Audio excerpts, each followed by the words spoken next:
Hello everyone, welcome to my channel. I am here to help you today.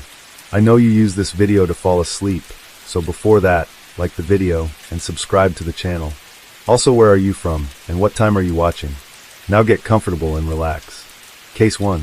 On Thursday, May 19th, 1983, 27-year-old Diane Downs drove on Old Mohawk Road in Springfield, Oregon. Her 3 children were in the back seats: Christy, 8 years old, Cheryl, 7 years old, and Danny, 3 years old. The song "Hungry Like the Wolf" by Duran Duran played on the radio. It was late and completely dark, save for the headlights on Diane's new red Nissan Pulsar with Arizona license plates, but she was not worried. She was used to driving on back roads in the dead of the night. For her, this was a common occurrence, and she would soon be home. All went as normal until the family crossed paths with a stranger. Diane stepped out of the car and approached the stranger, a bushy-haired man. Suddenly, he pulled a gun on her and demanded she hand over the keys. She did not. The stranger closed the distance between himself and Diane's red Nissan Pulsar. He then reached inside the car and fired 3 times. Diane's mama bear instincts took over. She feigned throwing her keys into the darkness. The two of them got into a physical altercation. The stranger pulled the trigger 2 more times as Diane got back into the driver's seat. 1 bullet landed in Diane's arm. She sped off to the nearest hospital, Mackenzie Willamette. She shouts, "Somebody shot my kids."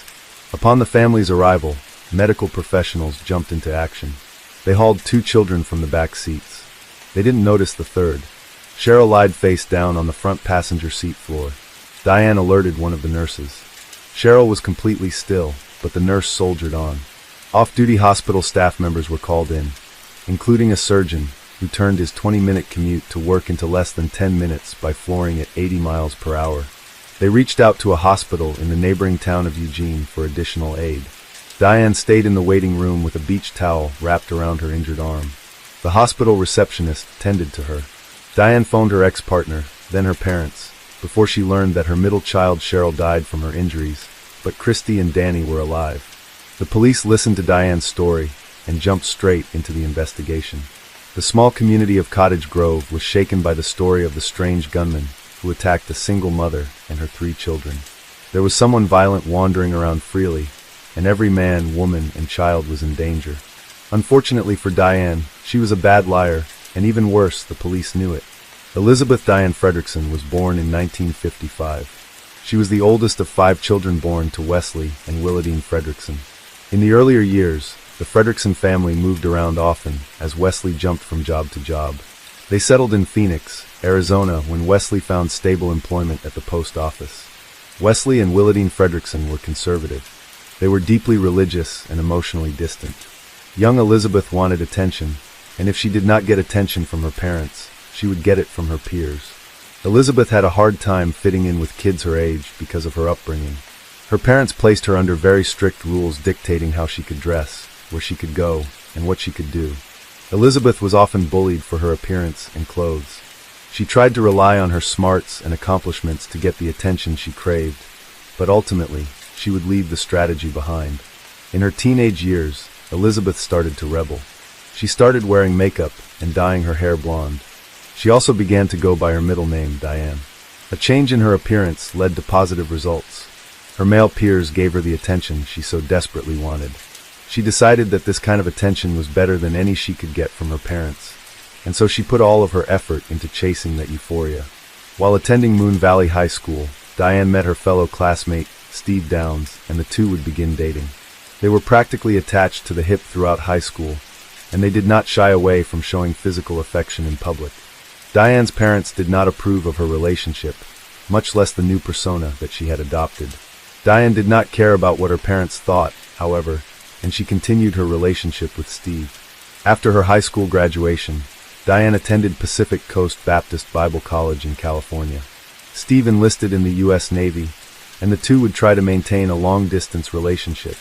Diane could not keep her end of the bargain, however, and it did not take long for her eyes to wander. She had multiple affairs, including with university staff, while maintaining her relationship with Steve. Her promiscuous behavior eventually earned her an expulsion, and she had to move back to Arizona with her parents. When the news reached Steve, they broke off their relationship, but not too long after Diane moved back with her family, Steve returned from the Navy. Diane felt smothered by her parents' rules, so she sought out Steve. They rekindled their relationship, and on November 13, 1973, they ran away to get married. Diane and Steve were only 18 years old. Christy Ann, the couple's oldest child, was born on October 7, 1974. When Christy was 6 months old, Diane left the family to join the Navy. She only made it through 3 weeks of basic training before she returned back home. Diane first said she was injured with severe blisters, and this is why she couldn't complete boot camp. She later said Steve neglected Christy, and she had to leave to take care of her daughter. Diane and Steve's marriage was far from a happy one. Coming off Diane's past infidelities, Steve was always on edge. He overanalyzed every interaction Diane had, fearful that he would lose Diane to cheating again. Steve himself was also said to be juvenile in nature and a player. Their high school honeymoon days were done, replaced with constant arguments in public and in private. At some point during the Downs marriage, Steve obtained a .22 caliber pistol. Diane also bought a .22 caliber rifle, as well as a .38 special as Christmas presents for Steve, and he taught her how to shoot all 3 of these guns. After the birth of their second child, named Cheryl Lynn on January 10, 1976, Steve elected to get a vasectomy. He knew he did not make enough to support a family bigger than the 4 of them. When Diane got pregnant once again, she got an abortion, which she would go on to say she regretted. However, she had another affair and gave birth to her sons Steve and Daniel Downs on December 29, 1979. Steve knew that Diane's 3rd child was not his, but he and Diane would not divorce until 1980. Diane said she loved her children, but her actions showed that she was somebody that didn't necessarily enjoy being a mother. Christy, Cheryl, and Danny's clothes were old, and their hair was often unkempt. Diane was often seen berating her children. Steve said she denied them attention the same way Diane's parents denied it to her. One day, Cheryl was put in timeout by a sitter for jumping on the bed, and Cheryl, in response, told the sitter that she wanted to remove herself from the earth with one of her father's guns because her mother said that she was bad. She couldn't get anyone to watch her kids. Diane often left them in Christy's care, who was herself still a kid. She was only 6 when her parents divorced, and only 6 when Diane turned her into free childcare for the first time. Diane already worked for the United States Postal Service, but as a newly single mother, she needed to find a source of extra income. She underwent psychiatric testing on 2 separate occasions to become a surrogate mother, but she failed both times. The results showed that she was psychotic, meaning she was detached from reality. Her judgment skills and understanding of social cause and effect were also shown to be lacking. Now, despite this, she was allowed to become a surrogate and gave birth to a baby girl in 1982 and was paid $10,000. She was interested in becoming a surrogate again, and even in opening a surrogacy clinic of her own. For this, she would need to attend medical school. Her father encouraged her to attend summer classes at Mesa Community College. Diane wrote an essay that she titled Child Abuse during her summer semester. It read, "The gruesome crime of child abuse not only destroys the lives of our children, but it usually brings terror into the lives of our grandchildren. Abused children develop different personalities depending on the type of abuse they receive and the amount of abuse they must endure. Personalities developed in abused children stay with them all their lives. They may receive counseling or some form of help which turns the child around, but no one can take away the scars and pain inflicted on an innocent child forced to submit to mistreatment. It will ultimately affect that child's life as an adult. Then the scarred child turned adult has children of his or her own. These children are usually abused in some way or another by their parents. I wish we could stop this vicious cycle. If we could only take a whole generation and stop child abuse, we could wipe out the plague. Generation after generation, the abuse continues. If you abuse your child, he or she will no doubt abuse your grandchildren." In 1981, Diane met Robert Knickerbocker, a married co-worker. Robert was in a rough patch in his marriage, and his wife begged him to move from Texas to Arizona to be closer to her family. Their new home was smaller and twice as expensive as their old home.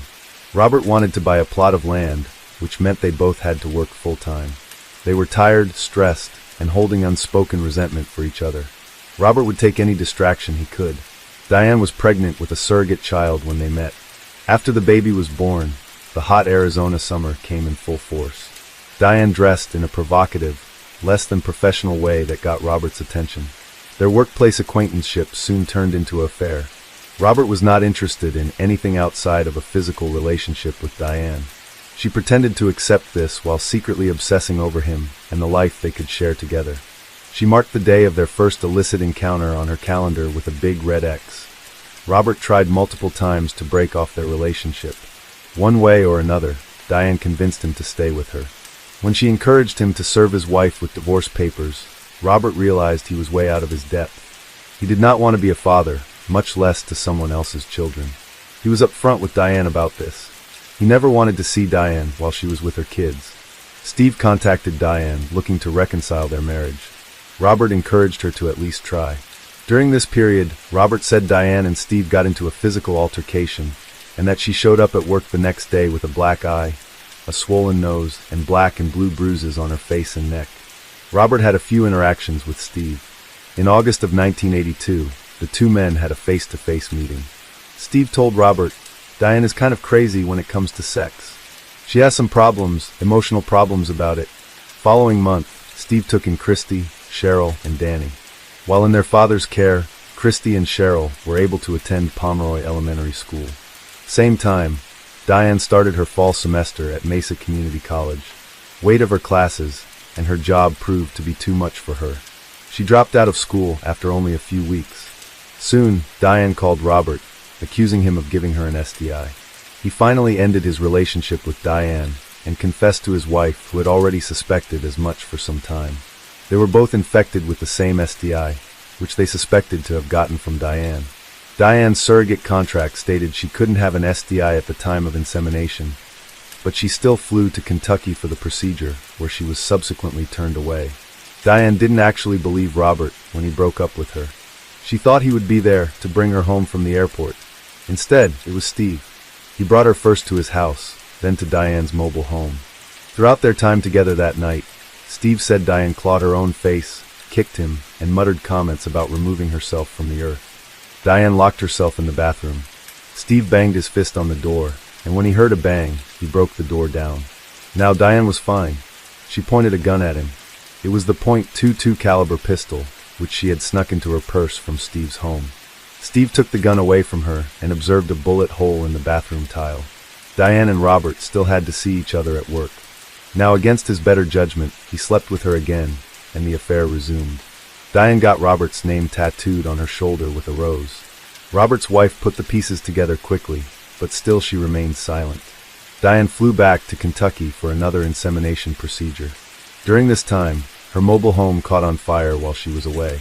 Diane got $7,000 from insurance, and Steve fixed some of the damage for free.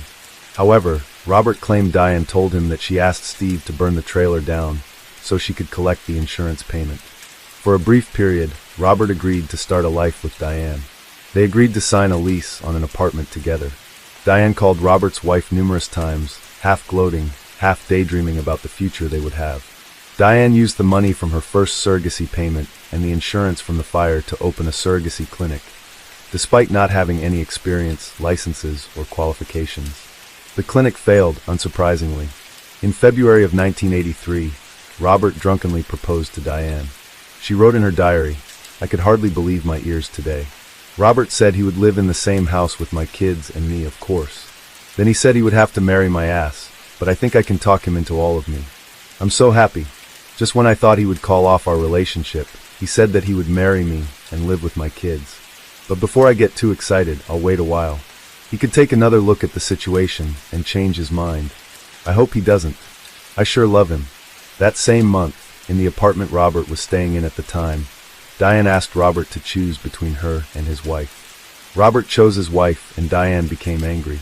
Robert left the apartment and called his wife from a phone booth. She picked him up in her car and drove back to their marital home. Diane followed them.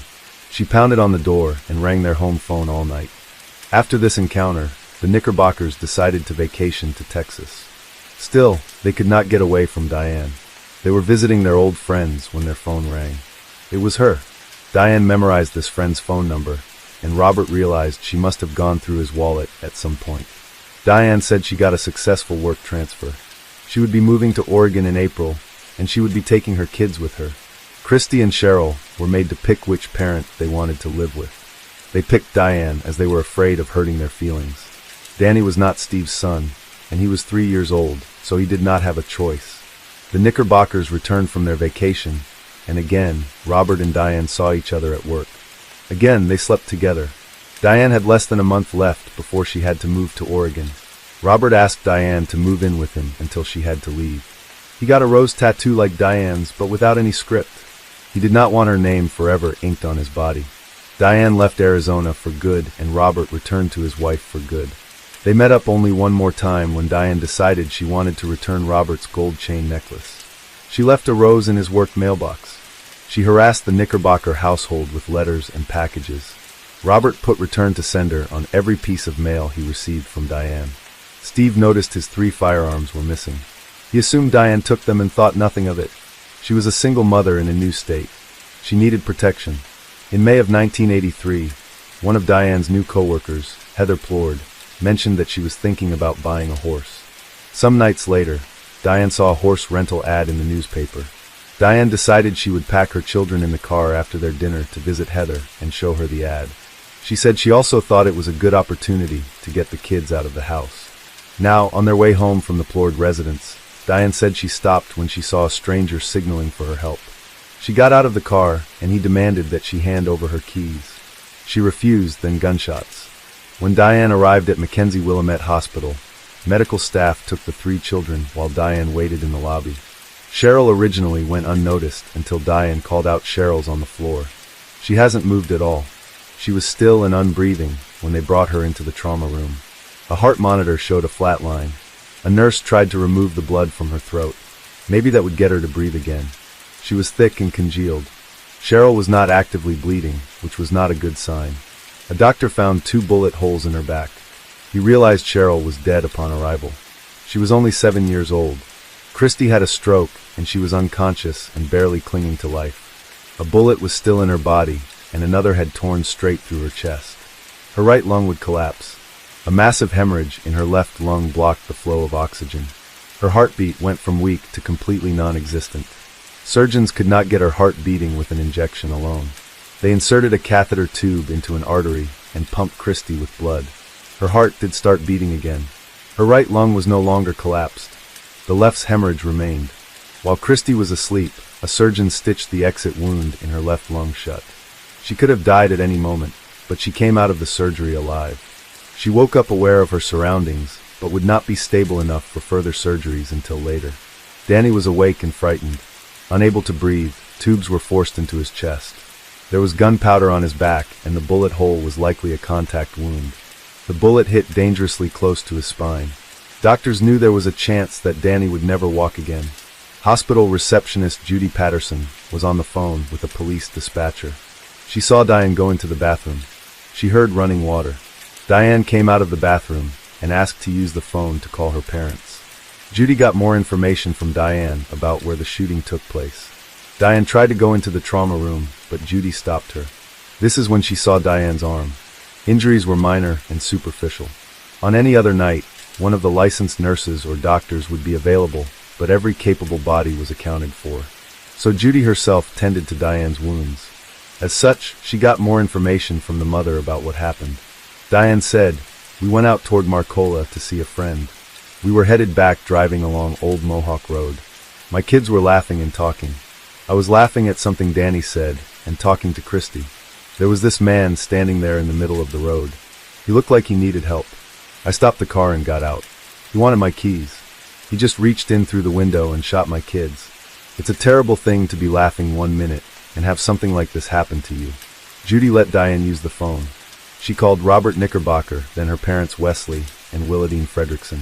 They lived only 2 miles from the hospital, and they rushed to be at Diane's side. Less than 10 minutes after Judy Patterson's call, officers from both Springfield and Lane County arrived. Diane recounted the shooting to them and said the first of many conflicting details. Her children were asleep, and not as she told Judy, laughing and talking. Hospital staff and law enforcement took note of Diane's demeanor. She was calm. She had her mental faculties. She wasn't visibly upset or hysterical. Sergeant Robin Rutherford asked if she could show them the crime scene. The earlier they could start investigating, the quicker they could find the culprit. Diane agreed. Her father Wes joined them. On her way to the police car, Diane commented on her Nissan. I hope my car's okay. Does it have any bullet holes in it? Sergeant Rutherford took the wheel. Along the way, they passed the newly placed patrol cars parked on Old Mohawk Road. No late-night driver could enter or leave without first speaking to the patrol officer. Police and a search dog scoped out the road and the fields for any sign of disturbance. The road itself was quiet, but it was not completely uninhabited. There were a few private residences, and some of these properties had horses. Rutherford explained to Diane that horses were sensitive to their surroundings. If a stranger disturbed their home, the horses would know. They're almost as good as dogs when something alien gets into their fields. This is what Rutherford said. Now, Diane brought them out to the scene of the crime. She remembered, as she put it, the icky yellow car that belonged to the stranger. However, they did not find one. Diane complained of pain in her arm, so Rutherford radioed for another officer to transport her and Wes back to Mackenzie Willamette. Sargent stayed behind. When Diane returned to Mackenzie Willamette Hospital, she received the news about Cheryl's passing in the critical state of Christy and Danny. Her reaction to Danny in particular gave everyone pause. It was a glimmer of good news. There was a chance he would live. But to this, she said, "Do you mean the bullet missed his heart?" Gee whiz. Detective Dick Tracy, yes, that is his name, and Doug Welch brought Diane aside for further questioning. They both found Diane to be unnervingly composed. Detective Tracy described her as very rational, considering what she had undergone. Tracy recognized the kind of wound in Diane's arm as similar in location to wounds in his past cases, where a perpetrator shot themselves to turn suspicion away from them. Diane described the man who shot at her kids as white in his late 20s, about 5'9", 150 to 170 pounds, dark hair, a shag wavy cut, and a stubble of a beard, wearing a Levi jacket and an off-color t-shirt. She agreed to allow investigators to search her home. She said she owned 2 firearms, a .38 Special and a .22 caliber rifle. When Diane was finally allowed to see Christy, investigator Paul Anton said he saw the little girl was terrified. Her heart rate spiked from 104 beats per minute to 147 beats per minute when Diane took her hand saying, "I love you, I love you." The day after the shooting, Heather Plord and her husband confirmed that Diane visited them late at night with the horse rental ad. After searching Diane's home, they took her rifle, some .22 caliber ammunition, calendars, and a diary from the property. The bullets recovered from the children were .22 caliber, and investigators figured they had to have come from a rifle or a handgun. Diane's story and the close contact injuries on the children, they decided the firearm was more likely to be a handgun. Based on the blood splatter in the car, the shooter had to shoot from the left side. Diane was asked to retell her story multiple times, and minor details changed. Her children being awake or asleep, the position of the shooter, and how she reacted to him, just to name a few. Investigators asked Diane to reenact what happened on camera in a parking lot. It's 4 days after the shooting, and Diane was excitable. She was giggling, fixing her hair, and seemed to be enjoying herself. Her arm was in a cast, and she hit it against the car doorframe used in the demonstration. "I just hit my cast," she cried out, and she said that was worse than okay. Investigators could only speculate what she wanted to say. When Steve Downs learned his daughters were shot and that one was dead, he flew to Oregon from Arizona. Danny may not have been his child, but he worried for his well-being as he worried for Christy's. Investigator Doug Welch asked Steve if he knew who Diane called, aside from her parents, the night of the crime. Steve told Welch about Robert Knickerbocker. Diane, in Steve's eyes, still seemed crazy about Robert. Doug Welch and Paul Anton traveled to Chandler, Arizona. There, they interviewed Diane's former co-workers, including Robert Knickerbocker. With his wife present, Robert answered every question about his affair with Diane, even when it was uncomfortable. Both men had airtight alibis that excluded them as suspects. Forensic scientist James Peck spent the weekend studying Diane's Nissan Pulsar. The car itself did not have external damage. This indicated that all 5 bullets from all 5 shots struck their targets. He found 2 bullet casings that were .22 caliber. There were blood and gunpowder particles in the back seat and the front passenger seat, but none in the driver's seat. Cheryl Lynn Downs had her funeral on May 25th. She was cremated and her ashes were scattered in Arizona. Christy and Danny were both in stable condition. They were both paralyzed, Danny from the waist down and Christy in one arm. Her stroke took away much of her speaking ability, but the right treatment and therapy could make her coherent again. Diane's confiscated diary was full of love letters to Robert Knickerbocker. It seems to investigators that they were never meant to be sent, and that Diane used this diary to vent her frustrations following the end of their relationship. Still, Diane's writing style in these letters was unhinged at best and absolutely insane at worst. Some entries were erotic in nature. She wrote about how she thought Robert was her one true love. One entry read, "What happened? I'm so confused. What could your wife have said or done to make you act this way? I spoke to you this morning for the last time. It broke my heart to hear you say don't call her right. I still think of you as my best friend and my only lover. You keep telling me to go away and find somebody else. You've got to be kidding." A poem was written in another. "I love you more than could your wife, yet it's brought sorrow to my life. I just keep hoping and hanging on. How much longer can I be strong? The weapon used to kill Cheryl and wound Christy and Danny was never found. There is a possibility it was thrown into the Mohawk River. Divers were sent to look for the gun, but the current during the springtime was just too strong. It would have been long gone by the time the divers were geared up and prepared." Steve Downs and Robert Knickerbocker both separately told authorities about Diane's third firearm, her .22 caliber Ruger Mark IV 9-shot semi-automatic pistol. Diane was asked about this pistol and claimed that she did not have it. Steve told investigators about the night that Diane fired the .22 caliber pistol in her bathroom. If they found a .22 caliber casing in the Arizona property, they could examine the extractor marks. Now in a firearm, the extractor is the mechanism that removes empty casings from the chamber and makes room for the new one. It will leave distinct marks on the empty casing, similar to a fingerprint. By examining these marks, experts can determine the make, model, and type of firearm used in a crime, even if the weapon itself is never recovered. Steve and the investigators, along with some of Chandler officers, found Diane's old address. Her trailer was abandoned and damaged by the fire. The repairs meant if the bullet was still there, it was underneath the trailer. They spent 2 days in the Arizona heat digging and sifting through debris. They eventually found the bullet.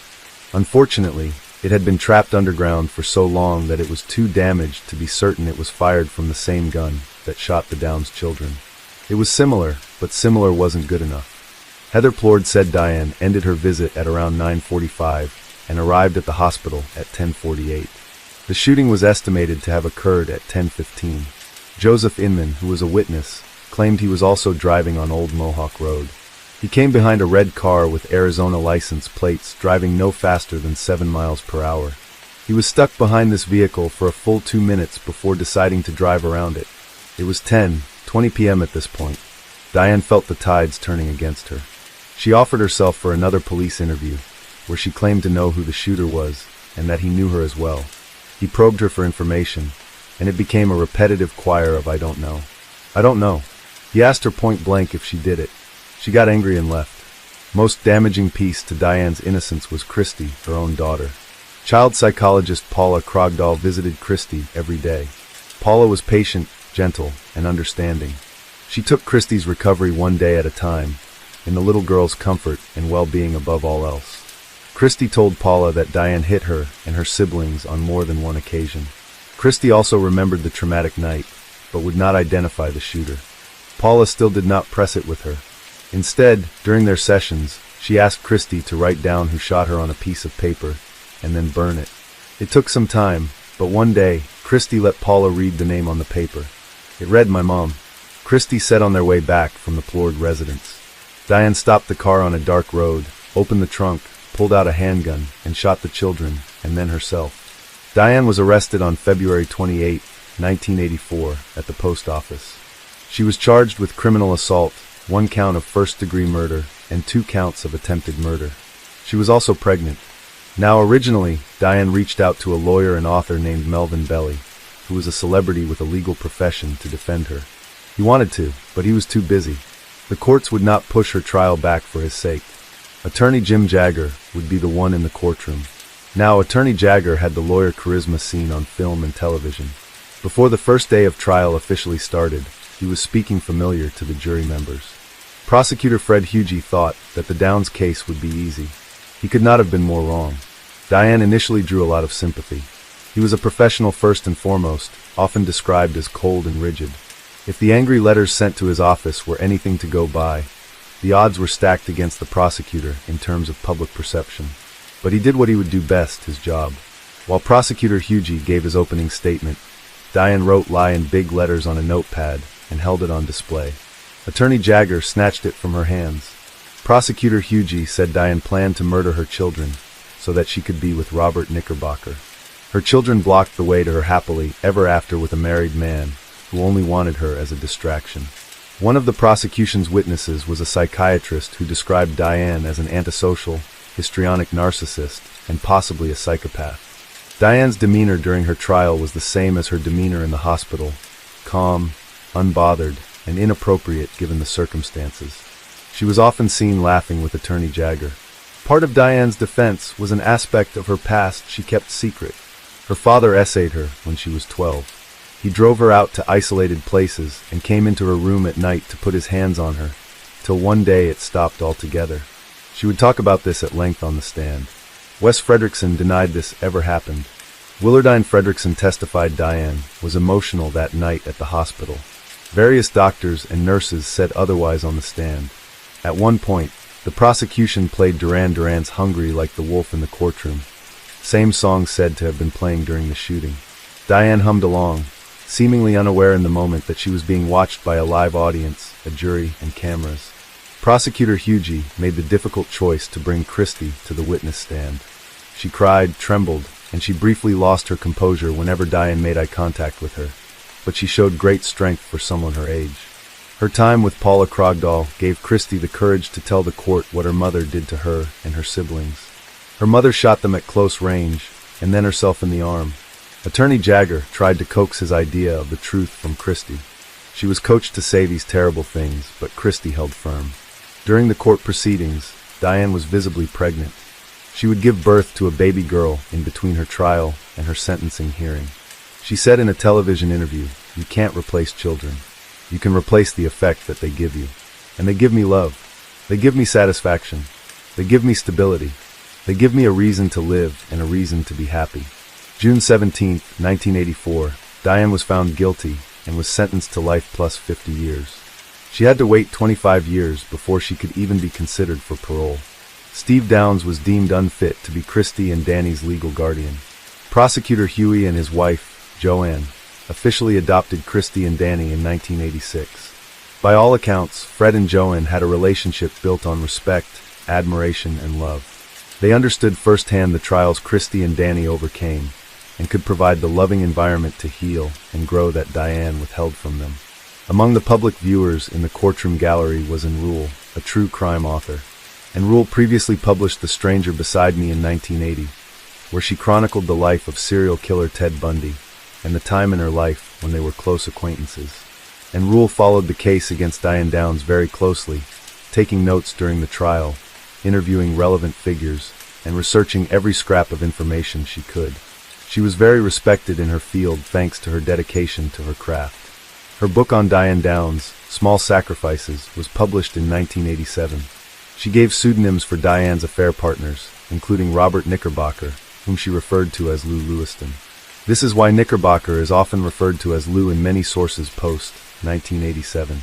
A two-part made-for-TV film adaptation of Anne's book aired in 1989 and starred Farrah Fawcett as Diane. It won a Peabody Award that same year. Diane released her own book about her life in the shooting with the aid of a ghostwriter titled Best Kept Secrets. It was published the same year. On July 11, 1987, while serving her time in the Oregon Women's Correctional Center, Diane escaped prison. She was missing in action for 10 days. 14 states issued manhunts for her. She was finally found in the home of her fellow inmate. The courts added 5 years to her sentence. Prosecutor Hughie insisted on relocating Diane. He lived less than 70 miles from the Oregon Women's Correctional Center. No doubt those 10 days where Diane was missing were incredibly stressful and terrifying for the children. Prosecutor Hughie was successful in his efforts. Diane was transferred to the Clinton Correctional Facility for Women in New Jersey. After her recapture, Diane was interviewed from prison on the Oprah Winfrey Show alongside Enrule. The interview consists of Diane answering direct questions with essay answers or with a redirection to a particular source. She made inappropriately timed jokes and sarcastic comments and bickered with Enrule throughout the interview. Diane was considered a dangerous offender by the state of Oregon, which meant she was entitled to a parole hearing every 2 years until her release or death. After the first 25 years of her sentence, Diane had her first parole hearing in 2008. She doubled down on her first story. She said she was innocent. She said she was always telling the truth. Douglas Harkelrod, a district attorney in Lane County, countered every point Diane made and emphasized her lack of consistency and accountability. She had 2 more parole hearings in 2010 and 2020, which were both denied. Now, Diane is not without her defenders. They are a minority, but they are vocal. Until he died in 2017, Wesley Fredrickson defended his daughter, even though Diane accused him of assaying her. She would recant these accusations against him, and Wes offered $100,000 to anyone who could provide information that would see Diane released from prison. The Facebook group Free Diane Downs is dedicated to proving Diane's innocence. James Fredrickson, Diane's brother, is one of the page's admins. When asked directly about his arguments, James points to DianeDones.com for access to all of the necessary information. Now, DianeDones.com is, objectively, from a technical standpoint, a bad website. The visuals look like they were transported from the Y2K era. The URL uses HTTP instead of HTTPS, which modern browsers automatically flag as not secure. Half of their documented evidence needs to be downloaded to view, which is bad, to put it lightly. Should any of these files get corrupted, a curious internet user could ruin their device without even knowing it. Diane's defenders point to James Clare Haynes as the one responsible for the crime. James Haynes, also known as Jim Haynes, was a Eugene local said to have been bragging about shooting Diane and her children. Multiple acquaintances of his made affidavits swearing as much. He was also said to be a violent husband and a dangerous criminal.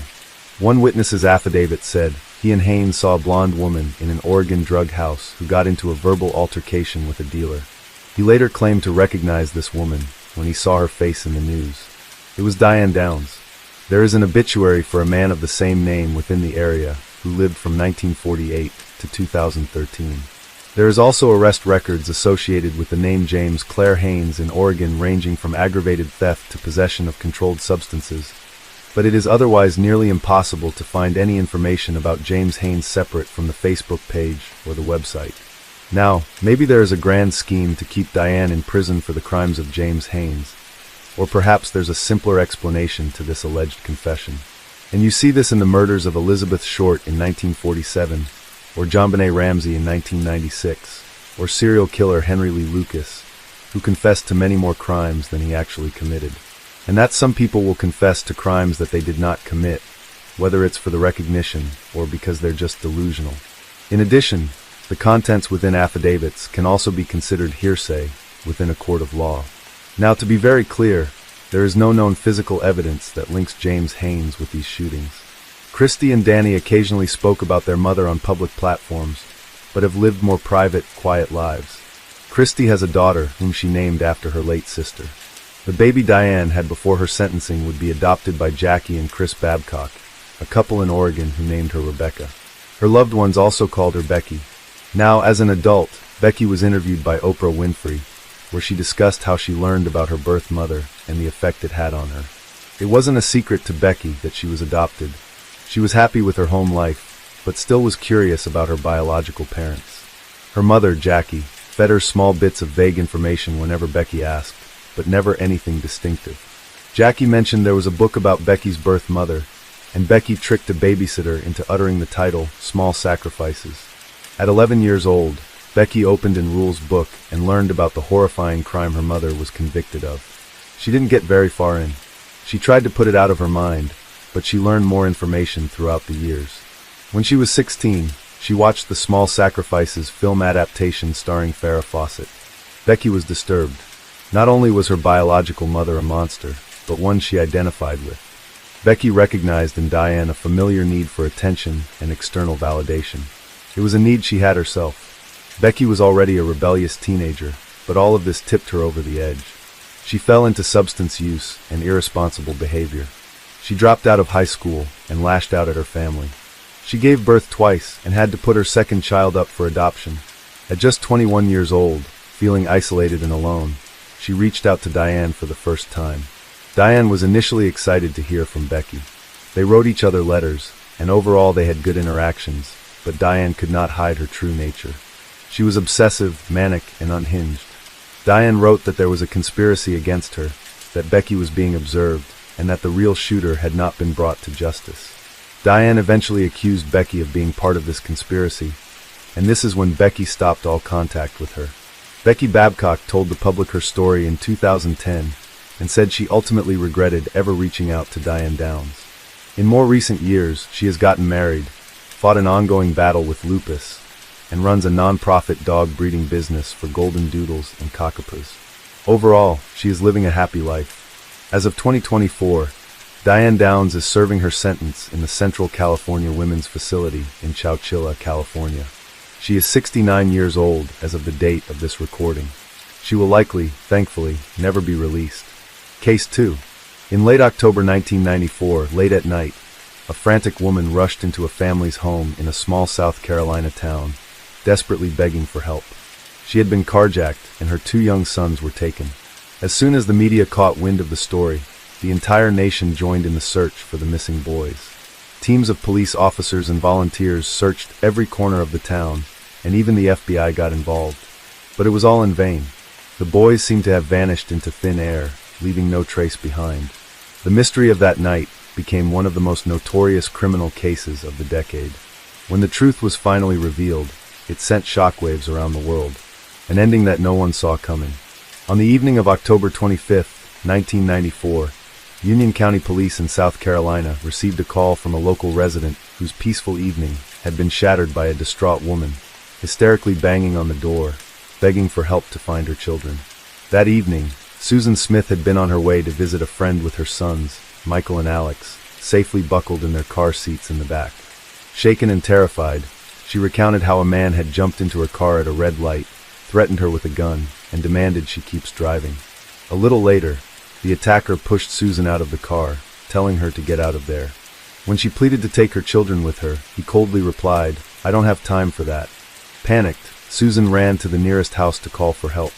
Seeing how shaken and terrified she was, the homeowner himself dialed 911 and explained what had happened.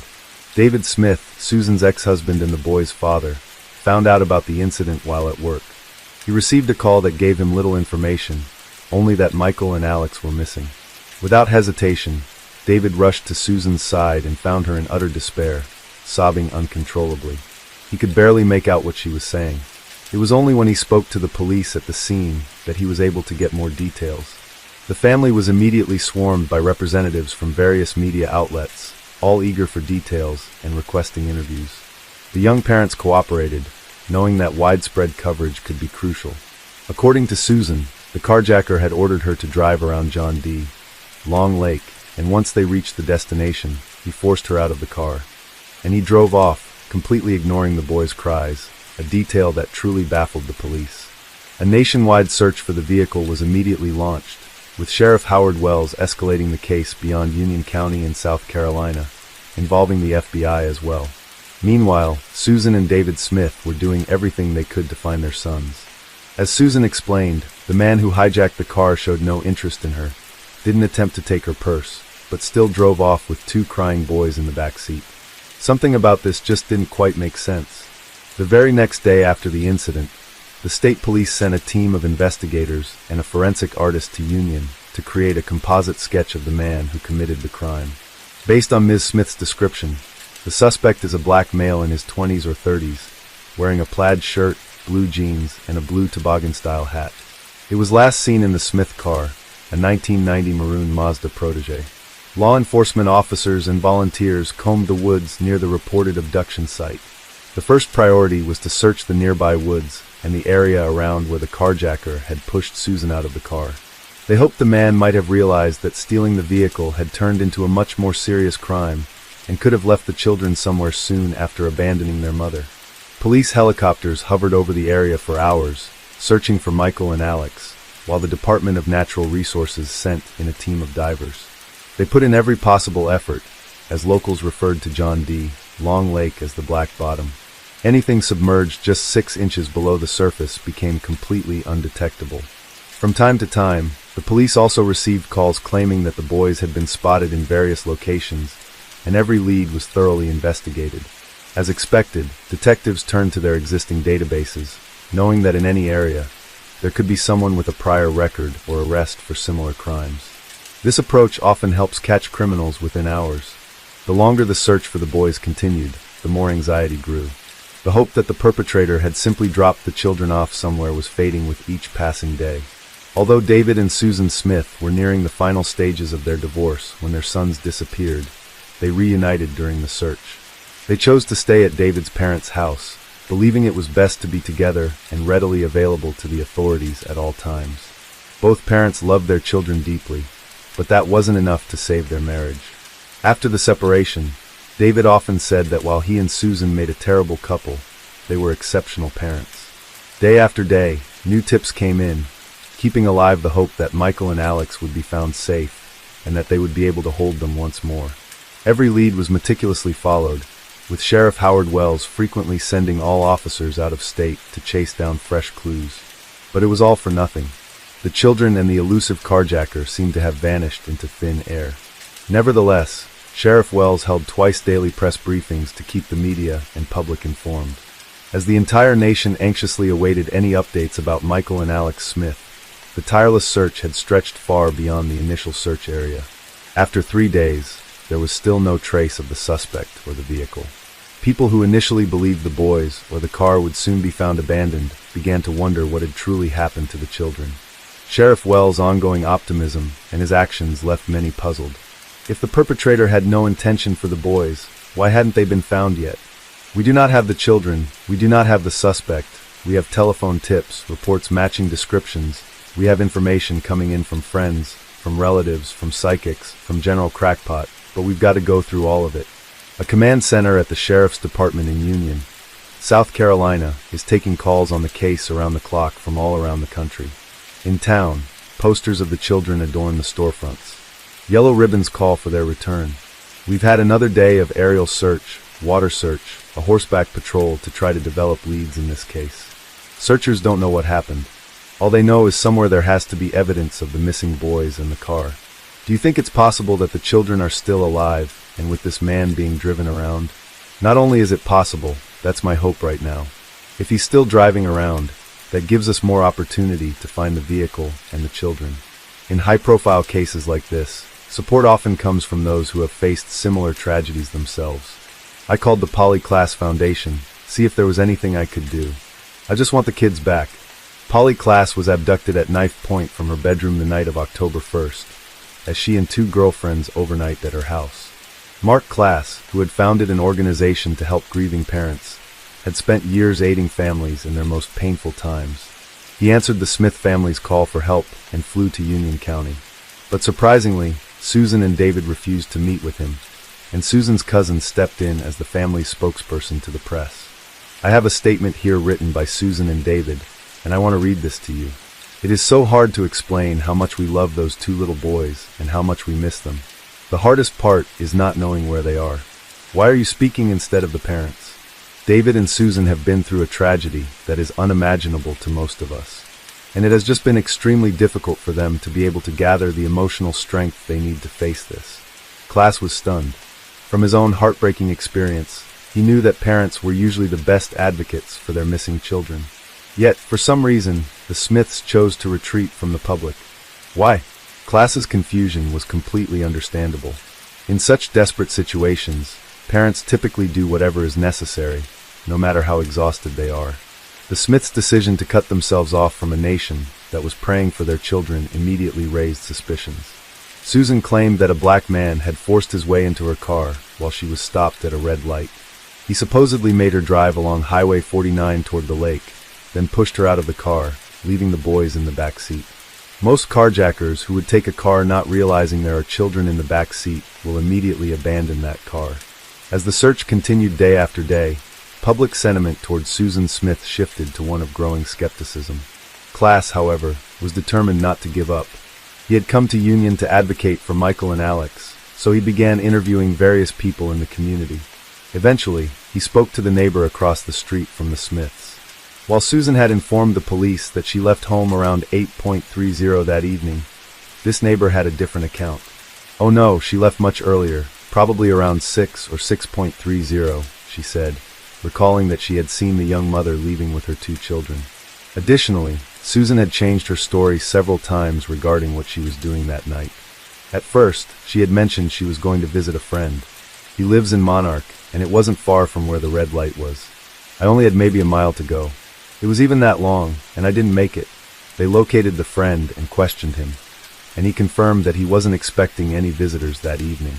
He wasn't even at home. She had never gotten to the friend's house.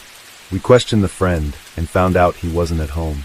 In light of this, Susan altered her story, stating she had been at Walmart. The police followed up with the store, but none of the employees remembered seeing her with her children that night. What concerned the investigators the most was the intersection where Susan claimed the carjacking took place. The situation she described simply couldn't have happened at that specific location. On Highway 49, the traffic light was configured so that vehicles traveling east to west, which was the direction Smith was headed, always had a green light. A red light would only be visible if another vehicle was crossing the intersection. This caught the detective's attention, as it meant that at least one vehicle must have crossed the intersection, implying there should have been a witness. However, Susan maintained that there were no witnesses. Law enforcement officials arranged to meet with Susan and David again for additional questioning and verification. They first interviewed the father of the missing boys and conducted a polygraph test with a seasoned specialist from the FBI. David was cleared as a potential suspect that very day, but Susan's interviews, along with those of the detectives and the polygraph examiner, had to be repeated several times. Susan Smith took multiple polygraph tests and, without a doubt, failed 3 of them. The police could have straightforwardly informed the public that Susan had lied repeatedly while answering the detectives' questions and was clearly concealing something. However, Sheriff Howard Wells was cautious to do so. He was carefully navigating the situation and worried about spooking his most intriguing suspect. David Smith was fiercely committed to recovering his children at any cost, insisting that engaging with the press was vital, stressing that the media depended on them more than they depended on the media. As their hopes started to fade, Sheriff Wells recognized that his strategy was leading him closer to the true culprit, and that was the person he needed to concentrate on above all else at that moment. The police, detectives, FBI agents, and even the experts who had been involved in the investigation from the start recognized that Susan Smith's account was filled with significant gaps and, alarmingly, suspicious inaccuracies. Sheriff Howard Wells announced he would be holding a press conference. David Smith found out about the situation from the television and felt as if he were caught in a cruel joke. He had faith in his ex-wife and thought of her as a loving mother. He couldn't imagine for a moment that Susan could do anything horrific to their children. The initial alarm was raised by the medical examiner who had spoken with Susan on Wednesday, October 26th. After their discussion, he informed the sheriff, "From what I can tell, she is involved in this case." The police had done an impressive job, carefully examining every detail of Susan's story and closely monitoring her actions. The turning point came on Wednesday, November 2nd, when the polygraph examiner posed the question, "Is it possible that the carjacking took place somewhere other than where you've described?" He calmly explained how the traffic light functioned at that location and suggested that the incident might have happened at a different spot. Experienced investigators often use a strategy known as giving a suspect another rope to hang themselves. Susan seized on what she believed was a chance to shift blame and altered her account, saying the incident happened in a rural area 13 miles from where she initially claimed. The detectives quickly countered this by letting her know that the new location was closely monitored due to an operation targeting illegal substances. This exchange didn't go on for long. Susan soon cracked under the pressure. Sheriff Wells, the polygraph examiner, and their team took Susan aside for another interview. They had a strategy in mind. Some of the sheriff's statements were just a bluff. He knew she was lying, but he needed her to confess because the police had no clue about what really happened or where the children were. Wells' double game was aimed at carefully unraveling her fabrications, leading her to the point where she would feel obligated to confess. Eventually, Susan revealed the truth to them. The car was in Lake John D. Long and the children were inside, submerged beneath the water. The police dispatched drivers to the lake. Although they had previously searched the area, they hadn't found anything due to the murky water hiding the car. When the vehicle was finally pulled from the water, the children were indeed inside. The Smith family held a visitation at the Holcomb Funeral Home in Union. Scores of local residents filed in to pay their respects. A funeral for the two young boys is scheduled for Sunday. When news of Susan's confession broke, the local community was completely caught off guard. She had made numerous appearances on television and had genuinely touched the hearts of people all over the country. Everyone was left with the same question. Why? What could lead a mother to commit such an act against her own children? David Brooke, Susan Smith's lawyer, showed her confession to a few reporters. Despite the fact that publishing it was prohibited, he aimed to shift public opinion about his client. On that fateful day, Susan drove to Lake John D. Long, fully intending to end her life and taking her sons with her to prevent them from having to live without their mother. The lake featured a boat ramp, where Susan started to drive down but paused halfway. After a brief moment, she moved a little further and stopped again. At that point, she got out of the car and released the handbrake, which caused the vehicle to roll into the water with Michael and Alex still inside. The defense contended that this was an unsuccessful suicide attempt rather than a coldly calculated crime, while the prosecution, led by attorney Tommy Pope, argued that her motives for the crime was related to a relationship with a younger man, who found the children to be an obstacle. Smith worked at a company in Union called Conso, where she fell for the owner's son, Tom Findley. A well-known bachelor, designer, and artist, Findley became the main focus for the divorced mother. About 10 days before the boys went missing, he broke things off with Susan, writing her a letter that carefully explained their relationship could have been more serious, and he might have fallen in love with her if it weren't for her children. Tom acknowledged that Michael and Alex were great kids, but made it clear that he simply didn't want to be a father. At that moment, Findley likely had no idea of the dark path Susan was being pushed towards. Prosecutor Pope found it fairly easy to validate his theory. That night, when Susan drove the car with the boys into the lake, she was wearing a dark red hoodie, a gift from Findley, and her trunk was packed with odd items, including her wedding albums and maternity clothes. It was evident that Smith was trying to bury her old life. The frustration of the public, law enforcement, and everyone involved in the search for the children intensified in the months leading up to the trial. On the day the trial began, a crowd of people and reporters gathered outside the courthouse, all eager to hear Susan's defense. However, she chose not to testify, realizing she could never adequately explain how her wish to end her life resulted in the tragic deaths of Michael and Alex, along with everything associated with her sons, her marriage, and more. There was no doubt that Susan would be found guilty.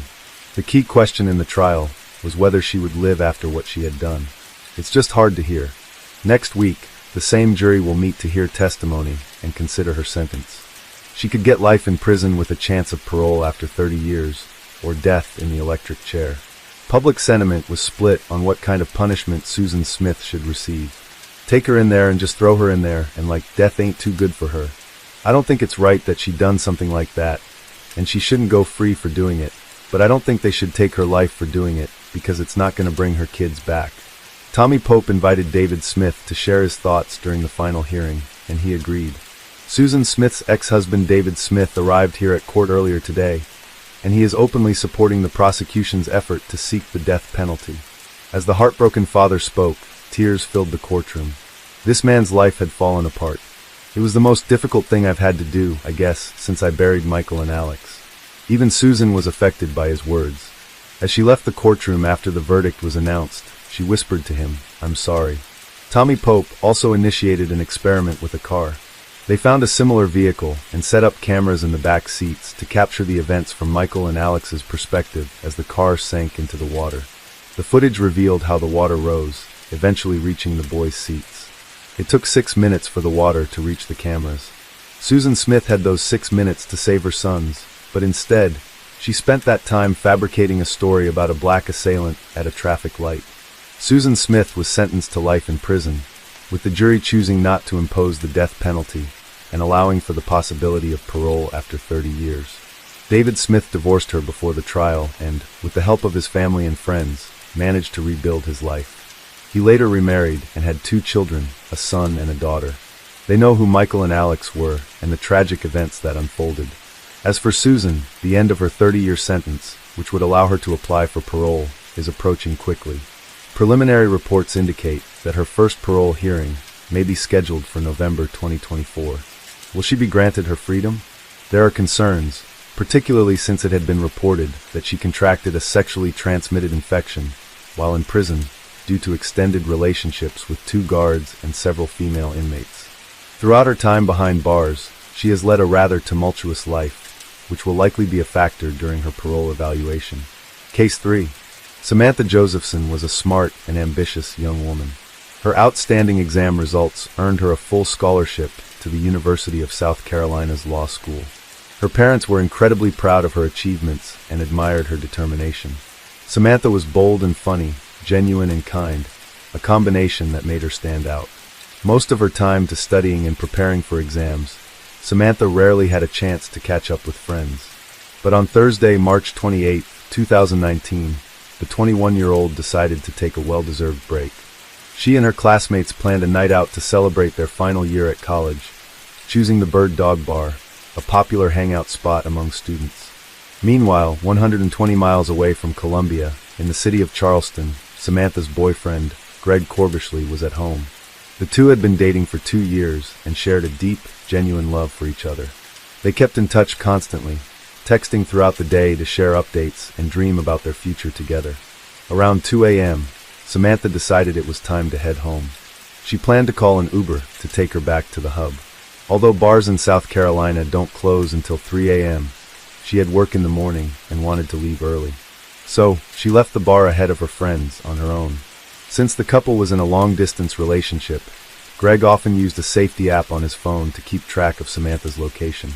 That night, he opened the app to ensure she had safely gotten into her Uber and was heading back to the hub. However, when Greg checked the screen, he noticed the car was going in an entirely unexpected direction. The situation immediately felt suspicious and concerning. Greg tried calling Samantha, but she didn't pick up. Growing more anxious, he reached out to her roommates, sharing a screenshot of the last known location from Samantha's phone. Around 5:30 a.m., her friends went out to look for her, but after searching the area, they found no trace of Samantha and eventually returned home. Greg woke up around 11:45 a.m. to find 3 missed calls from Samantha's roommate, Carly. When he called her back, he learned that Sammy had never made it home the previous night. The sense of urgency grew with each passing moment. It was clear that something was seriously wrong. Concerned for her safety, Greg quickly headed to Columbia. On his way, he called Samantha's parents to let them know she was missing. Desperate to find Samantha, her friends called every local hospital and even checked her computer, hoping to find some useful information. They found a record of her Uber request, but discovered that the ride had never taken place because Samantha never showed up for that ride. Anxiety quickly turned into panic. No one knew what had happened to her or where she was. In desperation, one of her friends reached out to the police and reported her missing. Greg arrived in the city on Friday afternoon. After meeting with the police, he, along with Samantha's friends, actively assisted the detectives in searching for his girlfriend. The first thing Greg did was head to the area where his phone had last tracked Samantha's location. He walked around, knocked on doors, and asked if anyone had seen anything unusual, but came up empty-handed. Eventually, it was Samantha's friends, not the detectives, who decided to review the surveillance footage themselves. And fortunately, they found something. The manager of the Bird Dog Bar shared the security footage with them. In the video, we clearly see Samantha standing by the entrance of the bar before entering. Once inside, the footage shows her with her group of friends. Everything seemed normal, just a group of young people having a good time, with no signs of anything out of the ordinary. Around 2 a.m., Samantha is seen talking on the phone as she leaves the bar, likely arranging her ride. The street camera footage shows her leaving the bar, stopping near a tree with her phone in hand, waiting for her Uber. Soon, a car pulls up, and Samantha steps into the road, approaching the vehicle and preparing to open the door and get in. However, the driver drives off, clearly not there for her. She returns to her spot and waits for her ride to arrive. Eventually, a dark, 4-door sedan arrives, and we see Samantha walk up to the car and immediately get in. Greg and Samantha's friends knew that the Uber ride had been canceled because the driver was unable to find her to pick her up. But the footage clearly showed her getting into a car, and something didn't add up here. This could only mean that the car wasn't her actual Uber. A heavy silence filled the room as everyone processed the unsettling reality. Greg handed the footage over to the police, and they immediately launched a search for the unidentified vehicle. The footage clearly shows Samantha getting into the car, and if you look closely, you can spot the silhouette of the driver. Only one figure is visible inside, meaning there were no other passengers. The car is seen slowly cruising through the 5 Points area, and the last known location of the vehicle was about 1.5 miles from where it started. After it left that area, the police lost track of it, as there were no cameras further along the route. Fortunately, they were able to identify the car model, a new Chevy Impala, and immediately issued a lookout alert. The police also examined footage from before the incident, hoping to catch a glimpse of the mysterious Impala's license plate. The video shows the Chevy Impala cruising around the area about 15 minutes before it picked up Samantha. The car slows down now and then, but only for short moments, no longer than a minute. In the footage, we can see the car turning into the parking lot near the Bird Dog Bar, making a U-turn and heading toward the exit. There it stops, almost as if the driver is waiting for its target. From this position, the driver has a clear view of Sammy, standing alone. After waiting briefly, the car pulls up next to her and parks in an empty spot. The investigators needed to follow every possible lead to see where it would lead. They reached out to Samantha's parents and asked them to check her bank statements, hoping someone had used her card after she disappeared. Sure enough, they found that in the early hours after her disappearance, someone tried to withdraw cash from her account at an ATM 43 miles from Colombia. At last, they had a solid lead, and the investigators quickly sought permission to access the surveillance footage from that ATM. In the footage, what looks to be a male, dressed in all dark clothing, wearing gloves and trying to conceal his identity. The unknown individual attempted to withdraw cash multiple times using the missing woman's card, and about an hour later, he tried again at a different ATM. In the second video, he is seen trying to withdraw money once more, with his face fully covered by tightly pulled hoodie strings, sunglasses, and a bandana. He went to great lengths to keep his identity hidden. Later, around 2 p.m., a call came in from New Zion, a small town east of Columbia, to one of the police stations. 2 turkey hunters were walking around the area looking to see if they could find any turkeys. As they were making their way back to the car, one of them spotted something odd and suspicious between the trees. When he got closer, he was shocked to find a lifeless body. The girl fit the description of the missing Samantha Josephson. By the time that she was found, her body was in a horrifying condition, almost unrecognizable due to numerous injuries. The investigation later confirmed that she had been stabbed nearly 100 times. On the night of March 30th, around midnight, Samantha's parents arrived at the station and were led into a meeting room. Inside, they saw a long table, and standing next to it was someone with a coroner label on their badge. The moment they spotted this, everything became painfully clear to them. Samantha's mother broke down in tears, while her father, overwhelmed with anger, smashed a chair. At that moment, Greg entered the room. When he saw the expression on Samantha's parents' faces, he immediately understood what had happened. The discovery of Samantha's body shifted the investigation's focus, escalating the case to a whole new level. Nearly everyone at the station on duty that day began searching for the black Impala.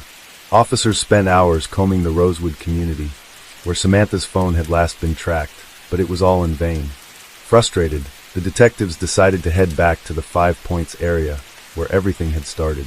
As they were leaving the Rosewood community, they unexpectedly spotted a black Chevy Impala that matched the description exactly.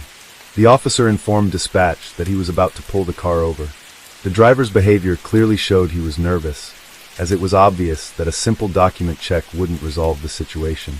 One of the officers quickly went to search the car, hoping to find a bag of marijuana, which was illegal in South Carolina.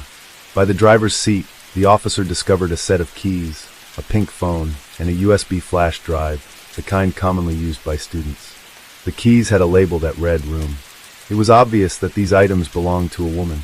As the officer continued his search, he opened the back door, and when he shined his flashlight inside, he was struck with horror. The forensic team took over the evidence found in the car, while 24-year-old suspect Nathaniel Rowland was brought to the police station. The investigators attempted to question him, but he refused to say anything and remained silent. It's not unusual for suspects to remain tight-lipped and uncooperative during investigations. Meanwhile, students and faculty at the University of South Carolina gathered to pay tribute to Samantha. A large crowd had gathered, and each of her friends gave emotional speeches, each one describing Sam as their best friend. This spoke volumes about the kind of amazing person she was. While Nathaniel Rowland continued to deny any involvement in Samantha's case, the detectives contacted his girlfriend, Maria Howard. She agreed without hesitation to come to the station and share everything she knew and had witnessed. The suspect's girlfriend told investigators that he was at home when she went to bed, but by the time she woke up, he was gone. This meant that on the night Samantha was last seen, Roland could have easily left for up to 7 hours, more than enough time to commit the crime and return home. After talking to Maria Howard, the investigators had enough evidence to get a search warrant for her home. In the trash bags in the backyard, police found clothes belonging to Nathaniel, along with cleaning items he had used, and paper towels stained with blood, likely the same ones he used to clean the blood from the backseat of his car. Officers also uncovered what they believed to be the murder weapon, which is a multi-purpose tool. The police later learned that Roland had gone to mobile phone sales and repair shops the day after Sammy went missing. It seemed he had tried to sell an iPhone that belonged to Samantha Josephson, but something went wrong. Eventually, the rose gold iPhone was found in Roland's car. The investigators then compared the store footage with the surveillance of the unknown man trying to withdraw money using Samantha's bank card. The clothes Roland wore in the store while attempting to sell the iPhone matched exactly with the man at the ATM, particularly the hoodie with distinctive white drawstrings. This same hoodie was later found in a trash bag. At this point, there was no doubt. Nathaniel Roland was the one who had committed this brutal crime. With this solid evidence, the investigators were now ready to officially charge him. Roland couldn't explain how blood ended up in his car and never gave a reasonable justification for his actions. Based on the numerous pieces of evidence, the investigators were able to reconstruct the events of that night. Roland had gone out looking for an easy target, someone vulnerable whom he could trap and take advantage of. He drove around the city for a while until he spotted a young woman alone. There was no effort required on his part. Sam unknowingly got into his car, thinking it was her Uber. Once the car started heading in the opposite direction, the attacker locked the doors. Everything seemed to be going according to plan. What he didn't expect, however, was the strength of Samantha Josephson. She wasn't one to give up easily. She fought back fiercely, desperately trying to escape. During the forensic investigation of the car, investigators discovered shoe impressions even on the back window. As for why Roland chose to end her life in such a brutal and merciless way, unfortunately, only he knows the reason. Once Sammy stopped breathing, Roland drove her 70 miles to New Zion. On his way back, he tried to use Samantha's credit card, but was unable to do so. There was more than enough evidence against Nathaniel Roland, making it easy for the prosecution to take the case to trial. The jury found him guilty on all counts, and he was sentenced to life in prison. Now this man is separated from society and can no longer harm anyone. It is the justice that Samantha's parents and boyfriend fought so hard for. He's taken my daughter. He's taken my dreams of being a grandmother to Sammy's kids. Just all my dreams for her. He's taken a lot. He's taken my trust in the world. Case 4. Jamie Rose Bolin was born in Edmond, Oklahoma on August 7, 1995 to parents Curtis Lynn Bolin and Jennifer N. Bolin. Jamie had bright red hair, blue eyes, and freckled cheeks with a gentle smile. Her family said that even though she could be shy, she was always interested in making new friends, and she only saw the good in other people. Her uncle said she was smart and sweet, and her dad said she was able to laugh at almost any situation. Her nickname was Copper Top, and her favorite color was green. Her classmates said she wasn't part of any group, but she never had anything mean to say about anyone. Jamie was in the 5th grade at Purcell Intermediate School, and had met her best friend Carissa at the beginning of the school year. They were both in Girl Scouts together, and were very close. Carissa said, "I feel like she's my sister. We would sit at the tables and eat breakfast together. We'd play at recess together." Jamie liked playing with dolls and sewing. She enjoyed singing and dancing, and had made up her own cheerleader dance that she liked to perform for her family. She liked being outside riding her bike and loved any opportunity to ride a four-wheeler. She loved spending time with her dad, watching movies, and beating him at checkers. Her dad said she was just starting to come into her own. She was becoming her own person.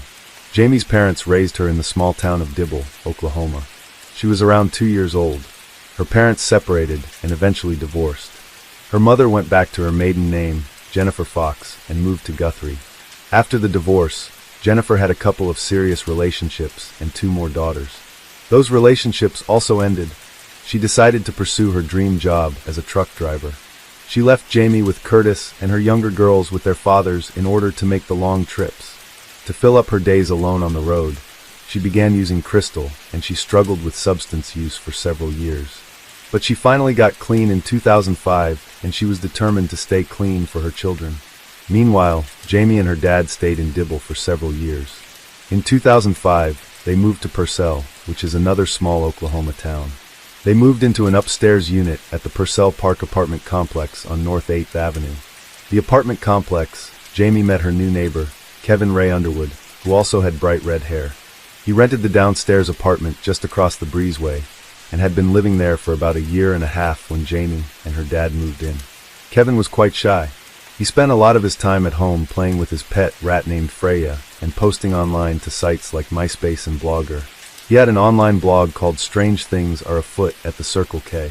He had worked at a nearby Carl's Jr. for many years, but had recently gotten a new job at a local grocery store. One of his coworkers at the restaurant, Ricky Woods, said Kevin didn't have many friends. He said there were some people he would talk to, but 90% of us he would not. For about a year, Ricky and his 8-year-old daughter lived in the apartment above Kevin, but he said they rarely saw him except for when he was doing his laundry or getting his mail. Ricky said Kevin would go in his apartment, shut the door, and no one would see him for the rest of the day. Kevin's mother said her son was a hard worker and never got into any trouble. He once received a speeding ticket, but he had no other contact with law enforcement. She said he struggled with social anxiety, and he had been on the antidepressant medication Lexapro, but at some point, he decided to stop taking it. His mother said that near the end of February of 2006, he had started taking the Lexapro again, and he was trying his best to improve his life. Even though he wasn't friendly, many of his neighbors and coworkers thought he was a nice guy, just a little quiet and a bit of a loner. However, when he was online, Kevin was a different person. Now, in real life, he didn't have a girlfriend, but he had been in an online relationship with a woman named Melissa Custer for almost a decade, and he told his mother he had fallen in love with her. He arranged a trip to California to meet her, but Melissa canceled the meeting and told Kevin she just wanted to be friends. According to his mother, Kevin was crushed by Melissa's rejection. Without an intimate partner, he was frustrated and frequently used the internet to find stimulating images. Over time, those images got darker and more disturbing. Eventually, he found cannibalistic adult films and became obsessed with a fantasy of butchering a human body and eating it. In his online blog, he made a disturbing joke, asking, "If you were a cannibal, what would you wear to dinner?" He answered his own question with a punchline, "The skin of last night's main course." In another entry, he wrote, "I really need a girlfriend. My fantasies are just getting weirder and weirder, dangerously weird. If people knew the kinds of things I think about anymore, I'd probably be locked away." No one in Purcell knew about his online writing, though, and most people didn't think he seemed dangerous. Still, a couple of his neighbors noticed odd behavior from him. Manager of the apartment complex, named Tim Bayer, said he sometimes noticed Kevin standing outside and watching the neighborhood children play. Another neighbor named Daniel Downey said he'd seen the same thing, but incorrectly assumed Kevin had a child of his own. He said, "I always see him looking at kids, so I thought he had kids." At work, he was given the nickname Zombie Kevin because of his disturbing comments. For example, on one occasion, he pointed out a pretty customer to his co-worker, Michael Horner, and asked him, "I wonder what she would taste like." Michael said he found the comments disturbing and worried that Kevin might kill someone someday. Meanwhile, Kevin continued to talk to Melissa via online messaging. Though most of their chats were normal, his dark thoughts crept in sometimes. Sometimes it was through a joke, like in December 2005, when he told her he had to go shopping and pick up milk, eggs, bread, and human souls. In early 2006, his comments got more and more disturbing. In January, he told her he was going to kill someone if he couldn't find someone to sleep with soon. Later that month, he told her normal intimacy no longer aroused him. In February, he told her he wanted to write an explicit children's book. We'll just leave it at that. He also admitted that he was fascinated by gore and death. He told her he was looking at online images of mutilated corpses. He'd become addicted to what he described as weird and gross erotica. Though he was shy and didn't talk to many people, Kevin seemed to go out of his way to befriend his young neighbor Jamie.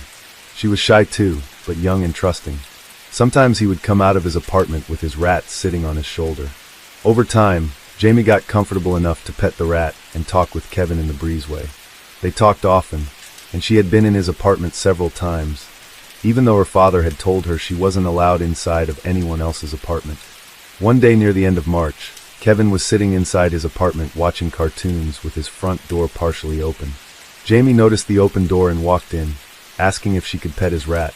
After hanging out for a little while and watching cartoons with Kevin, she left. On April 11th, Jamie's dad told her to use the payphone at the apartment complex to order pizza. Since they didn't have a phone at their apartment, they often used the payphone when they needed to make calls. Kevin said she could use the phone in his apartment, and she followed him inside, but she told him she'd get in trouble with her dad, so she took the handset to his cordless phone out in the breezeway and placed the pizza order. And again, nothing bad happens. It's easy to imagine that she just might have thought her dad was being overprotective with his rules. The next day, on April 12th, Jamie got up, put on a pink shirt, and went to school. She was looking forward to visiting with her mom, Jennifer, in a few days. Jennifer hadn't seen Jamie since February, but they had plans to go Easter egg hunting over the upcoming holiday weekend.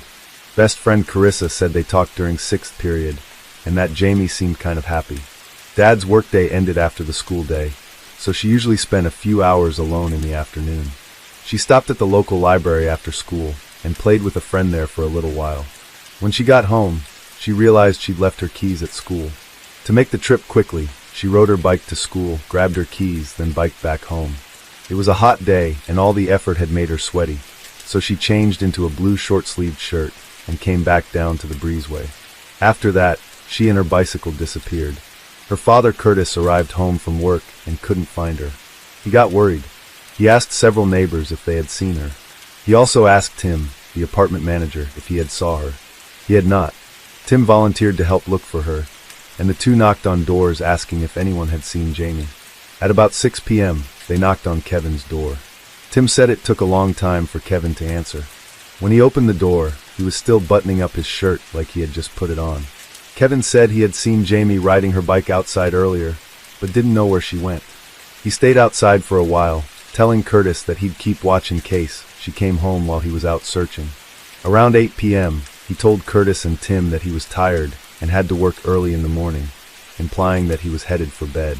After searching the complex and finding no sign of his daughter, Curtis reported her missing to the police. Since there was no evidence indicating that she had been abducted, police initially assumed the 10-year-old had run away, or that they'd find her hiding with a friend or somewhere nearby. They gathered a team of police, firefighters, and volunteers to look for her, however. Meanwhile, Curtis called his relatives, including his brother Mark and his wife Linda. They came to the apartment complex to help search for Jamie and stayed with Curtis once he called the police. The family gathered in the breezeway outside while they waited for news. Linda said, Kevin stopped by to talk to Jamie's father several times and expressed his concerns to family. Curtis also called Jamie's mom Jennifer, catching her on the road in Arizona hauling a load of produce. She was driving 75 miles per hour when the phone rang, and she didn't even remember pulling over. She said, before she realized what was happening, she said her truck was shoulder and half on the road. She rushed to Purcell as soon as she could. Her plans of a happy Easter visit totally shattered. Jamie was still missing after a day spent searching for her, so officers issued an Amber Alert on Thursday night, and the FBI joined the investigation. One of their first working theories was that Jamie had met a man online, and that person might have convinced her to bike somewhere to meet him, but they had no sign of her bike anywhere either. On Friday, the FBI still had no leads. Following their child abduction response plan, agents set up 4 roadblocks and checkpoints on roads leading to the apartment complex at around the same time of the day they thought Jamie had gone missing. Since many people drive the same route home from work every day, they were hoping one of the motorists they stopped might have seen something that would give them a clue about what happened to her. Kevin's dad was driving Kevin home after work when Agent Craig Overby stopped his truck at one of the roadblocks. Kevin's dad mentioned that they knew the little girl was missing, and that Kevin was her neighbor. Overby asked if Kevin would come talk to him in his patrol car. The FBI agent was soon convinced Kevin knew more than any other suspect he had talked to. During their conversation, Kevin pointed out that the Amber Alert on the news was wrong. It said she was wearing a pink shirt. When he had seen Jamie riding her bike that afternoon, he said she was wearing a short-sleeved blue shirt. This meant he had to have been one of the last people to have seen her before she went missing. The agent told Kevin he wasn't under arrest, but he was a very important witness, and asked if he could come to the police station a few blocks away to give a more complete statement. Kevin agreed. During the interview, he insisted he couldn't have been involved in her disappearance, telling detectives I could never hurt her. She reminds me of my sister. After talking for about an hour, Agent Overby drove Kevin back to his apartment and asked if he and the other agents could look around. Hoping to look innocent, Kevin agreed. Inside, they noticed what looked like blood in the bathtub, so they continued to search. They found a large gray plastic container in the back of Kevin's bedroom closet that looked suspicious because it was sealed with duct tape. When Agent Overby asked him what was inside, Kevin told him it was full of comic books, and he used the tape to keep the moisture out. The agent pulled up a corner of the tape and opened the container enough to see a blue shirt like the one Jamie had been wearing when she went missing. When the agent said he saw clothes inside, Kevin blurted out, "Go ahead and arrest me." The agent then asked Kevin, "Where is she?" To which he replied, "She's in there. I hit her and I chopped her up." Now inside the container beneath her blue shirt, they found her. They arrested Kevin and obtained a search warrant so they could look for additional evidence. As they led him from the apartment, Kevin said, "I'm going to burn in hell." After a more extensive search, they found the frame and back wheel of Jamie's bike shoved under Kevin's bed, and the rest of it in a duffel bag in his walk-in closet. In the same closet, they found a bag of adult toys and videos, along with a Barbie doll head with nails through its eyes. They found a hacksaw, a decorative dagger, and other knives and swords, and several rolls of duct tape. They found a DVD box set of an A&E documentary about serial killers, and a mug that they believed Jamie had brought with her. Kevin's computer was seized to search it for digital evidence. They also found a wooden cutting board, barbecue skewers, and meat tenderizing powder. But those items wouldn't make sense until agents talked to Kevin some more.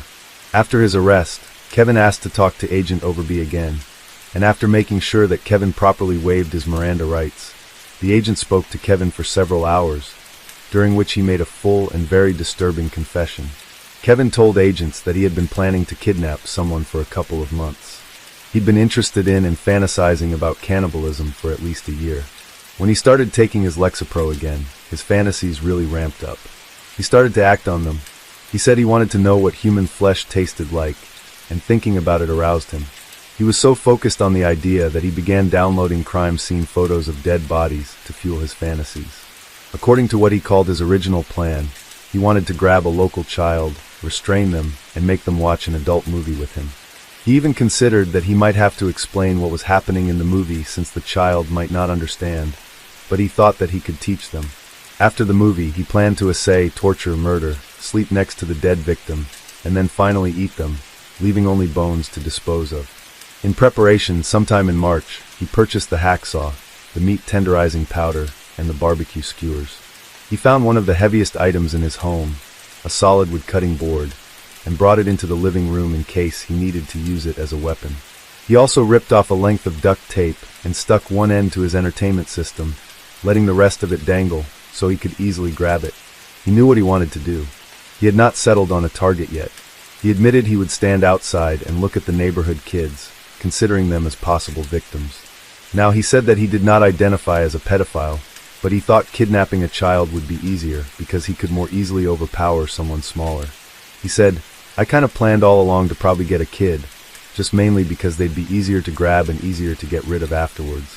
Smaller and, put up less of a fight." This is a direct quote. He had his eye on a 5-year-old neighbor boy, at least one adult woman, and Jamie. On a few occasions, he almost went through with an abduction, but he said he became too excited. Afterwards, he said he felt sick and questioned what he was thinking. He told the agent, "I'd just be hit with disgust. I mean, my God, what am I thinking about? You can't do that. It's horrible." When asked about Jamie, Kevin told Agent Overby that he didn't know her by name, but had talked to her on several occasions. He said, "Well, I did kind of favor this girl a little. I had seen her and I was kind of like, well, I really like her. But then as I saw her more and more, I'd think, no, I can't hurt her. She's nice and I know her too well." Kevin told the agent he had spent most of the day of April 12th with his family. He had taken his laundry over to his parents' house, and his mom washed his clothes while he ran some errands. Stayed until his sister got home from school to help her with some of her homework before heading back to the Purcell apartments. When he got home, he messaged his Melissa several times with the last message sent at 2:54 p.m. At around 3:30 p.m., He noticed that Jamie's bike was gone, and he was slightly disappointed. If he was going to abduct her, he wanted to grab her when she got home from school, so it looked like she never made it home, and he felt like he missed his chance to do so. Just a few minutes later, she returned on her bike and told him she'd forgotten her keys, and they talked briefly about the weather. She said it seemed to get hotter in Purcell than it did in Dibble, where she grew up. She went upstairs to her apartment, changed her shirt, and poured herself a cup of iced milk.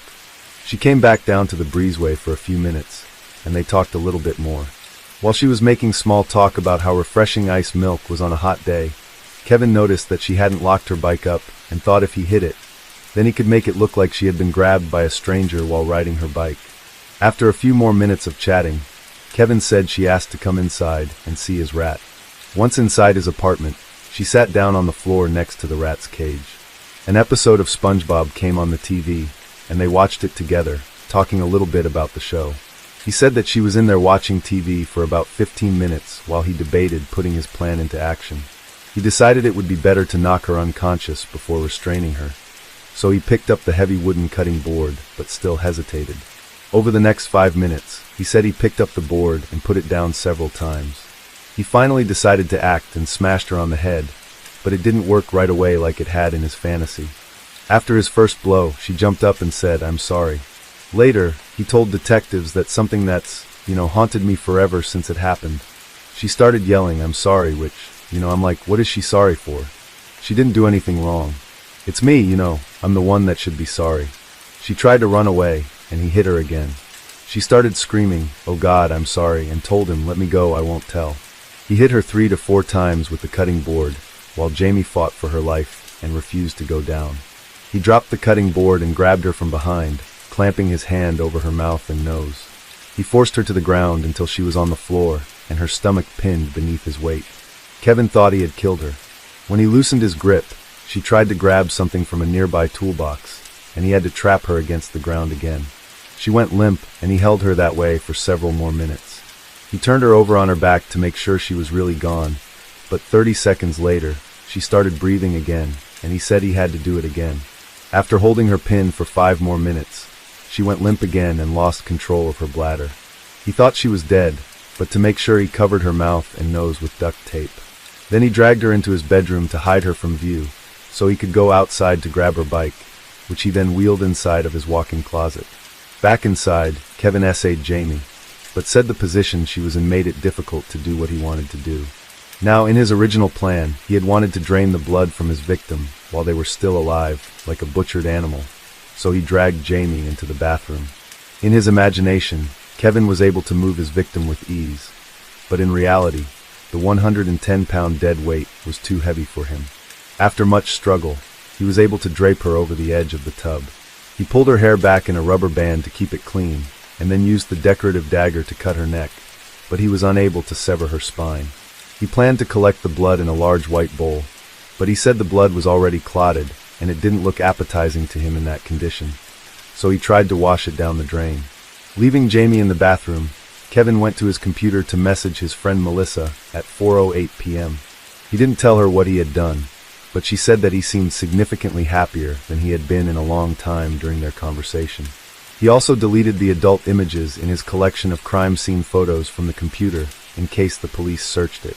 A little before 5 p.m., he saw Jamie's dad Curtis arrive home from work. Kevin watched as Curtis walked around looking for Jamie. With no sign of her near the apartment, Curtis jumped in his truck and drove around looking for her. Inside his apartment, Kevin wanted to move her from the bathroom into his bed, but she was still bleeding too much and her stomach contents were now leaking from her neck. He was worried that the smell of blood and vomit would travel outside his apartment, so he lit incense to cover up the scent. He also poured cleaners down his drain because he was afraid the clotted blood would back up the lines, possibly sending bloody water into nearby apartments. When apartment manager Tim and Curtis knocked on the door, Kevin made sure the bathroom door was closed tight. He got dressed and went outside to talk to them. Later, he told the FBI that he talked to Curtis on purpose, so that no one would expect he had anything to do with Jamie's disappearance. He stayed outside pretending to look for Jamie until about 8 p.m. and made an excuse to go back inside his apartment. He tried again to move her, but there was still so much blood. He was disappointed that the reality didn't match his fantasy. He told detectives, "At this point, I was just disgusted. I was like, God, this mess. I guess I was already pretty upset. I can't believe this. I wish I hadn't did it. I wish I could take it back." He laid her on a tarp, wrapped her up in it, and covered the bundle with large black trash bags. He then put her in the large gray tub, along with her clothes and a towel to soak up the blood. He taped the container closed and shoved it in his closet. He also took apart her bike and hid the pieces under his bed in a large duffel bag. The next day, he messaged Melissa, and he told her he had a difficult 24 hours. He didn't want the police to come and search his apartment. He must have thought he'd done a good job of cleaning up because he agreed to a search later that day. After his arrest, agents waited until Jamie's family had gone inside before walking the handcuffed Kevin to a nearby patrol car.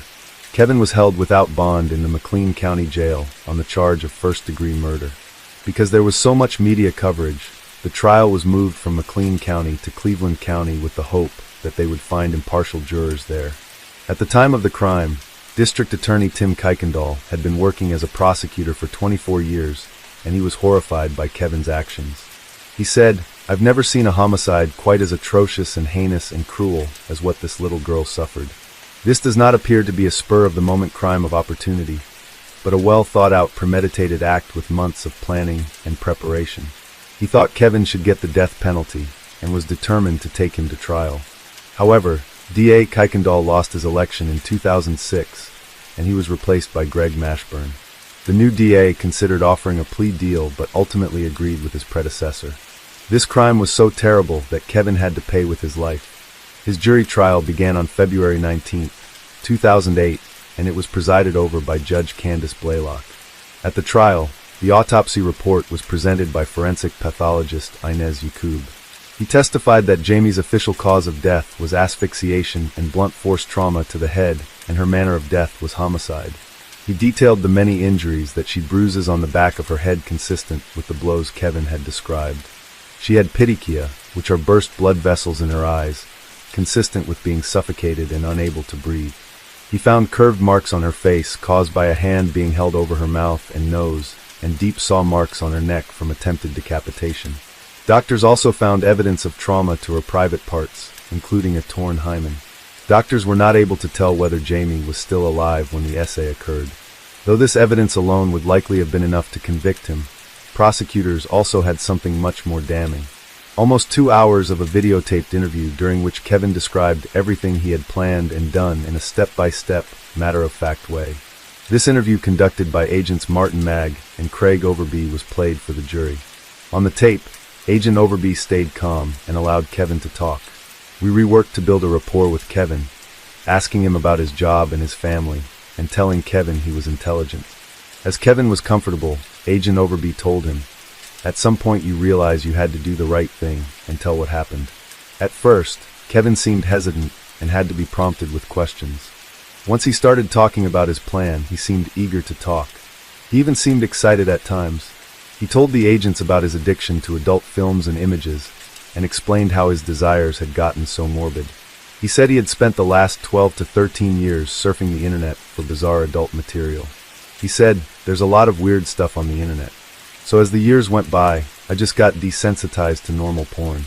I had to keep going after harder and harder core stuff until it finally got to this cannibalism point." He told the agents he had spent months forming a plan to kidnap someone from the neighborhood, most likely a child. He said, "While they were still alive and gagged, I was going to drape them over the bathtub and cut off their head, and then hang them and let the body all drain out. I was going to keep the body around for a couple of days. I was going to set the head on my desk, so it could watch me, and keep the corpse in my bed, sleeping with it, having sex with it for a day or two. And then I was going to start butchering them and cooking them." He told the agents what he bought as part of the plan, and sometimes even remembered where he bought it. He got the plastic tarp and large container at Walmart, planned to use the tarp to cover the couch while he essayed his victim, and cover his bed while he slept with them at night. Bought a hacksaw to cut open the head because he wanted to eat the brain. He bought barbecue skewers because he wanted to stick them through the cheeks and eyes of his victim.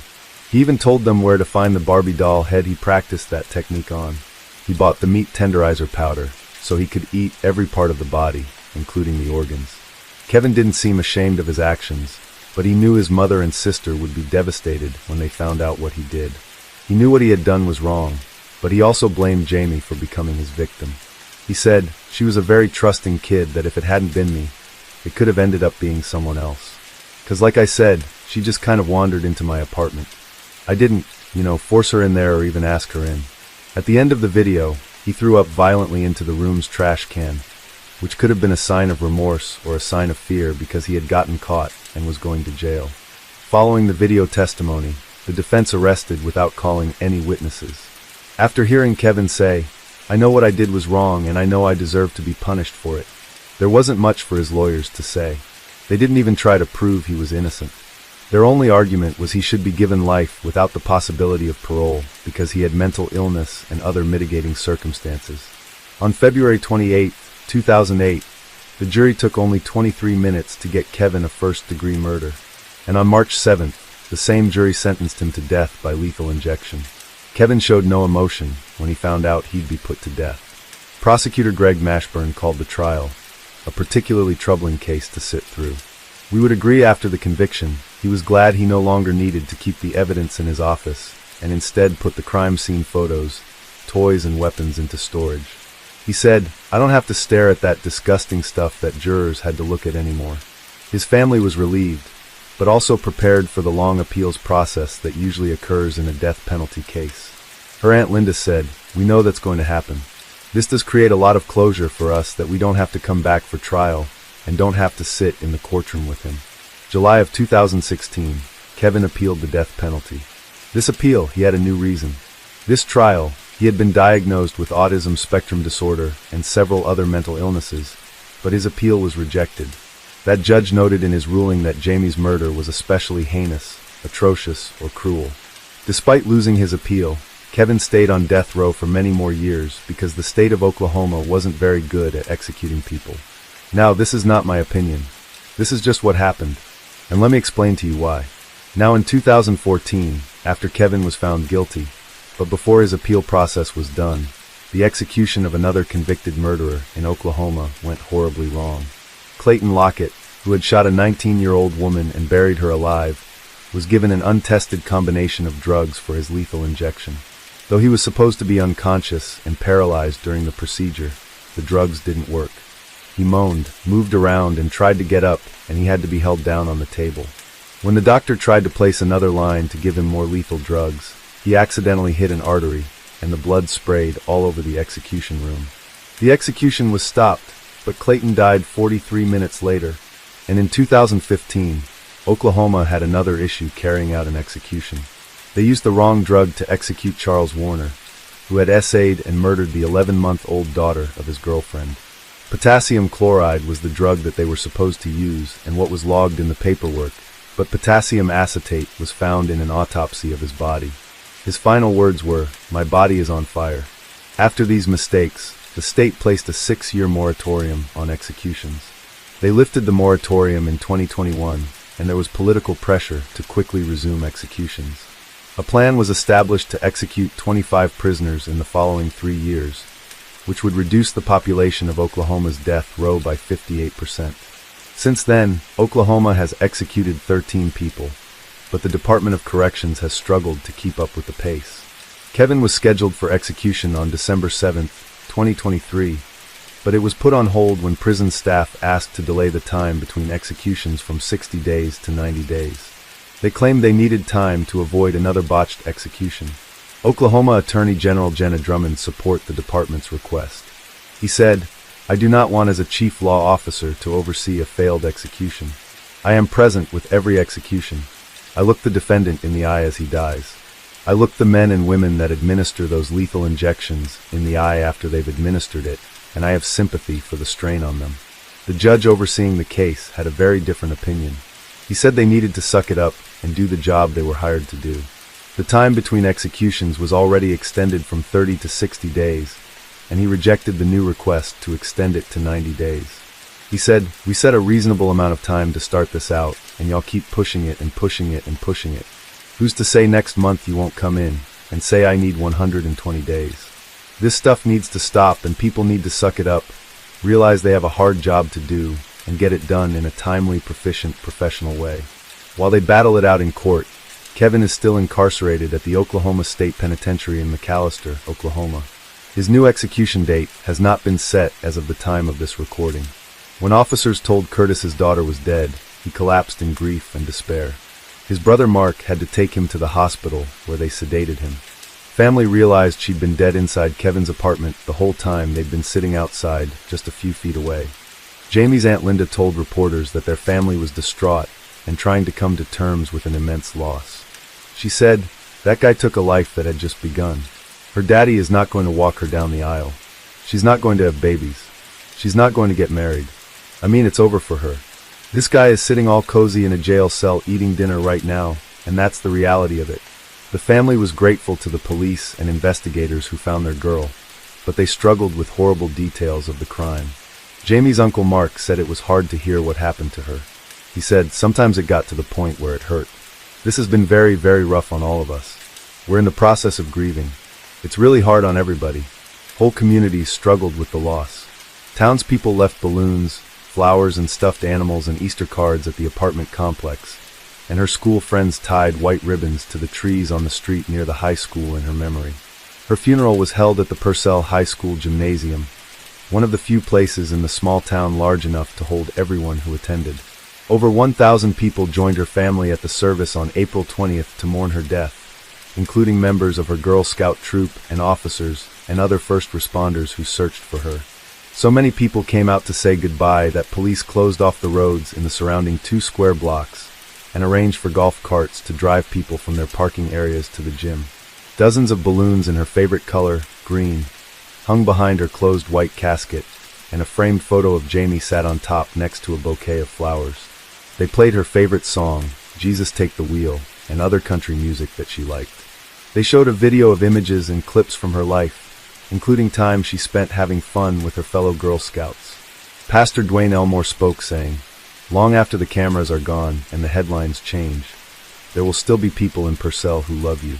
After the public service, she was taken the 60 miles to Guthrie in a white hearse, and her family had a smaller, private service at her graveside in Summit View Cemetery.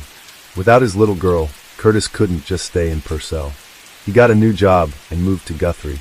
For a long time, he didn't know how to keep on living without her, but eventually he realized Jamie wouldn't want him to feel that way. He said, "I know she'd want me to go on." Curtis said he looked forward to reuniting with his daughter in heaven. "When that happens," he said, "I'll probably just give her a big old hug and tell her I miss her." Her aunt Tania Leib said she tries to remember the good times.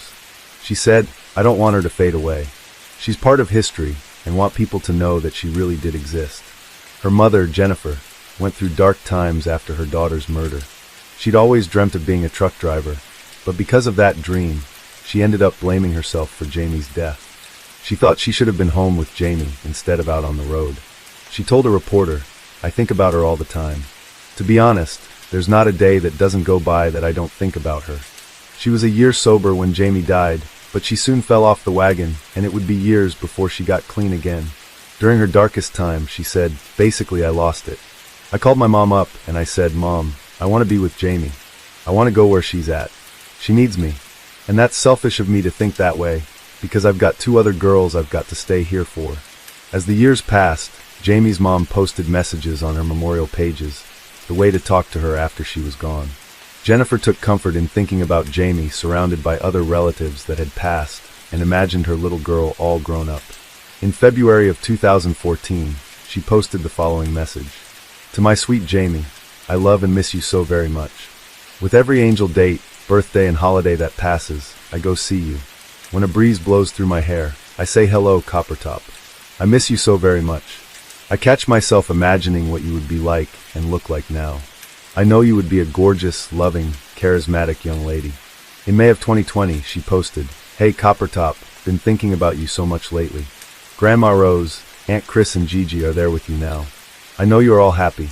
Just know we miss you all and love you very much. Love always, Mommy." That was the last message Jennifer left for her daughter. On October 11th, 2023, Jennifer passed away.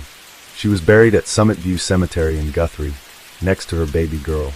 Case 5. This is 32-year-old Chad Dorman, just minutes after executing his 3 young sons, 7-year-old Clayton, 4-year-old Hunter, and 3-year-old Chase. You've likely seen this case in the news recently. The boys were murdered just 1 year ago, and Chad pled guilty on August 3rd, 2024.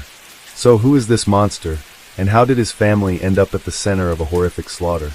Well, if you ask anyone in Chad's life prior to June 15th, 2023, including his wife, Laura, he wasn't a monster. Chad and Laura lived in Monroe Township, Ohio. This is a suburb of Cincinnati, with about 7,500 residents at the time of the 2020 census. Monroe Township is east of Cincinnati, right on the Ohio-Kentucky border. It's best known for its large fireworks display on Independence Day. Chad, Laura, and their 4 children lived together at 1965 Laurel Lindale Road. Their modest home sat on 3 acres of land and cost about $70,000 when they purchased it in 2016. This would have been right around the time that their oldest child, Clayton, was born. It is unclear when Chad and Laura were married, but one source noted that Chad had been in the life of Laura's daughter since a very young age. There had been about 7 at the time that they bought their home together. Their house was a home clearly set up for a gaggle of happy children with a trampoline and an above-ground pool in their yard. The family had a small camper parked outside their home, suggesting that they enjoyed spending time outdoors together. There were toys and tricycles strewn all across the yard. The family all loved baseball, and neighbors would regularly see them all outside playing together. In fact, Chad coached the baseball team for his oldest son, Clayton. Boys also loved to drive around their yard in go-karts, or help their dad fix his car. In the summer of 2023, Laura's daughter had just finished 8th grade and would soon be a freshman at the new Richmond High School. Her brother, Clayton, had been enrolled in kindergarten earlier that year, but had been withdrawn for reasons that are unclear. At 7 years old, Clayton was already an avid baseball player. But he didn't just love sports. He also loved Legos, he was super funny, and he loved to joke around. He was also incredibly kind and loved to give gifts to people that were important to him in his life. He loved to sing, and his dog, Gatlin, was his best friend. Clayton's younger brother, Hunter, was 4 years old. He was also obsessed with baseball. He loved catching frogs at the creek and adored his mom and sister. They said that every day he would call them pretty girls. And then there was Chase, just 3 years old. He loved dinosaurs and watching his brothers play baseball. As the youngest, he was also the snuggle bug of the family and loved to cuddle with his mom. A friend of the family remembered that the boys were like a little pack, always doing everything together. Chad had grown up in the same area that he stayed to raise his family as an adult. He went to Amelia High School, and based on his age, we guess he would have graduated around 2009 or 2010. Amelia High School has since closed and was replaced by West Claremont High School. At the time of our story, Chad had a pretty clean criminal record. He had a few traffic violations and 1 dismissed charge from 2010. He had been charged with DV against his father, Keith Dorman, after allegedly choking him. Those charges were later dropped, and his dad said it was just a misunderstanding. There was no record of any DV reports between Chad and Laura, or any disturbances whatsoever that involved the police at their address. Chad was now a family man who appeared to be working construction. He was a member of the Insulators Union, so we assume he was installing insulation as part of a crew. There would later be mixed reports of Chad's general personality, temperament, and behavior prior to the murders. Chad's father, Keith, described him as a super dad, always laughing and joking with his boys, or herself, so that nothing would have made her believe that Chad was capable of harming them. However, neighbors in the area said they often heard the parents fighting. One neighbor said he was angry every single day, always shouting at his wife and kids. Another friend of Chad's claimed that he had a temper like a bomb, just waiting to explode. Prior to the additional information being released after Chad pled guilty, there was some speculation that perhaps Laura was attempting to leave Chad. Some sources said that Laura had spoken to her daughter a few months prior about his temper. Among those sources, she acknowledged that Chad was causing problems with the neighbors while he was drunk. If his drinking continued, she would have to divorce him. Some even speculated that he returned home that day to find her attempting to leave, which is what triggered the incident. But there is not any current evidence confirming either of those theories at this time. In fact, according to the report released by the prosecution on August 5, 2024, there was no abnormal behavior in the week prior to the incident that would have been a warning sign about what was going to happen. It's also important to note that the town Chad lived in was already on high alert for suspicious behavior. In early 2023, there had been another shooting in Monroe Township. At the end of February, a local woman had shot her husband, her father, and her 14-year-old son and her 20-year-old daughter. She then removed herself from the earth. Apparently, the family was facing eviction due to financial hardship. Her daughter survived the family annihilation attempt, and the town was still reeling from this tragedy in June when our story takes place. Now, this case was stressful enough to research. If you're feeling the same about listening to it, then let's take a little break to unwind with a game we've been using to blow off steam lately. This video has been brought to you by Screw Jam, a challenging puzzle game where you remove and match screws to progress through levels, testing your problem-solving and strategic thinking skills. Screw Jam is easy to learn but hard to master. Enjoy exciting in-game events where you complete levels, earn points, and unlock rewards like boosters, coins, and hearts. If you're seeking satisfying challenges, brain-teasing fun, or the enhancement of cognitive skills, Screw Jam provides it all for everyone who loves a puzzle-solving game. Engage in a blend of puzzle-solving and strategy. Each level tests attention to detail and strategic thinking. It's a great time. Best of all, Screw Jam is free to download and no Wi-Fi is needed, so you can play Screw Jam when you're at the beach or even on a plane. If you download Screw Jam using the link or by scanning the QR code, you will receive 3 hours of infinite life and 100 coins. With a rating of 4.7 on the App Store, you're bound to love it. Download Screw Jam now and dive into a brain-teasing journey. Challenge yourself and sharpen your strategic thinking skills while having fun. Click the link in my description or scan the QR code on screen. Thanks, and back to the episode. On Saturday, June 10th, 2023, 5 days prior to the incident, the family seemed to have a very normal, even fun day. Chad took his boys to a local dirt track to watch some races. Since he was having a boys' day, he encouraged Laura and her daughter to go shopping and have their own girls' day. The following day, he took the boys fishing. Chad would later claim that he was struggling to sleep all through the week. However, Laura did not recall any challenges with sleep or changes of behavior during those days. On Monday, he went to work as normal. His co-workers and direct supervisor were interviewed and attested that there was nothing strange about his behavior that day. The same was said about Tuesday, June 13th. Chad went to work as normal and returned home that night to fix the headlight on his vehicle. The first indication of strange behavior came on the morning of Wednesday, June 14th. Chad was a very early riser, often getting up around 4 a.m. to get ready for work. On that day, he woke up his stepdaughter before he left. This was very strange, as typically he would not wake anyone before work. He woke her up and apologized to her. He said he was sorry for, and I quote, "anything I have ever done to hurt you." It is unclear if she relayed this interaction to anyone else in the households. Chad left for work after that and continued to have another normal day. After work, he coached Clayton's baseball team during a game. The whole family came to watch Clayton and Chad on the field. Some observers would later note that he seemed a little distracted that night, but nothing was alarming enough to follow up on. On Thursday, June 15th, Chad got up and went to work as normal. Arriving around 7 a.m., phone records would later show that on his way to work, he searched for a song called Happy in Hell by Colt Ford. The song talks about living with the devil while being in love with someone other than their partner. It reflects on a feeling of getting boxed in, feeling confused and hopeless. That morning, Chad's boss noticed that he was acting strangely, but not strange enough to make him call the police or even to Laura to see if everything was okay. However, Chad ended up leaving work around 9:30 a.m. It's unclear if this was approved by his boss or if he just left unannounced.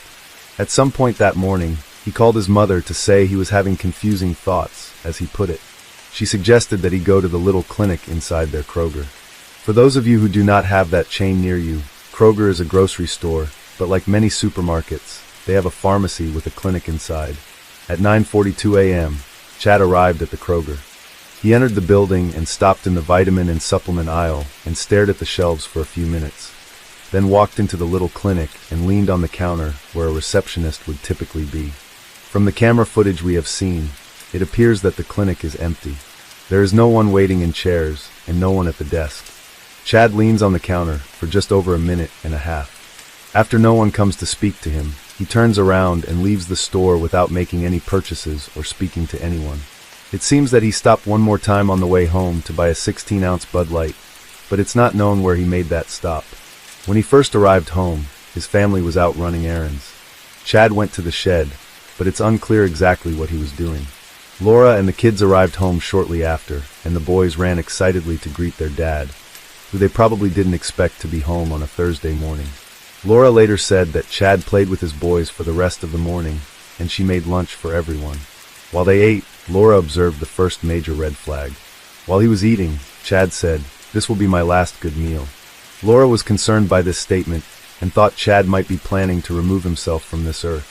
After lunch, Chad called his father and spoke to him on the phone for just a few minutes. It's unclear what the general nature or context of the call was. However, he has been quoted as saying, "Clayton is going to be the hardest at some point." After the phone call, Chad seemed to be stable. He spent the next few hours doing yard work and playing with the kids. At 3:30, Laura once again noticed strange behavior. Chad began reading the Bible to 4-year-old Hunter. He then began walking around the house with the Bible in hand, saying, "Chad knows what's right." In initial reports, Laura said Chad accessed the gun safe in their bedroom around this time. She told him that he was scaring her, but Chad assured her he was just joking around. She then tried to get him to take a nap, not wanting him to be alone in case he was planning to remove himself from this earth. She and the 3 boys laid down with him in the bed. While they all laid together, Chad told his sons that they were the best boys and that they had done nothing wrong. Soon after laying down, Chad jumped up and went back to the gun safe and pulled out his .22 caliber rifle, which made everyone start screaming.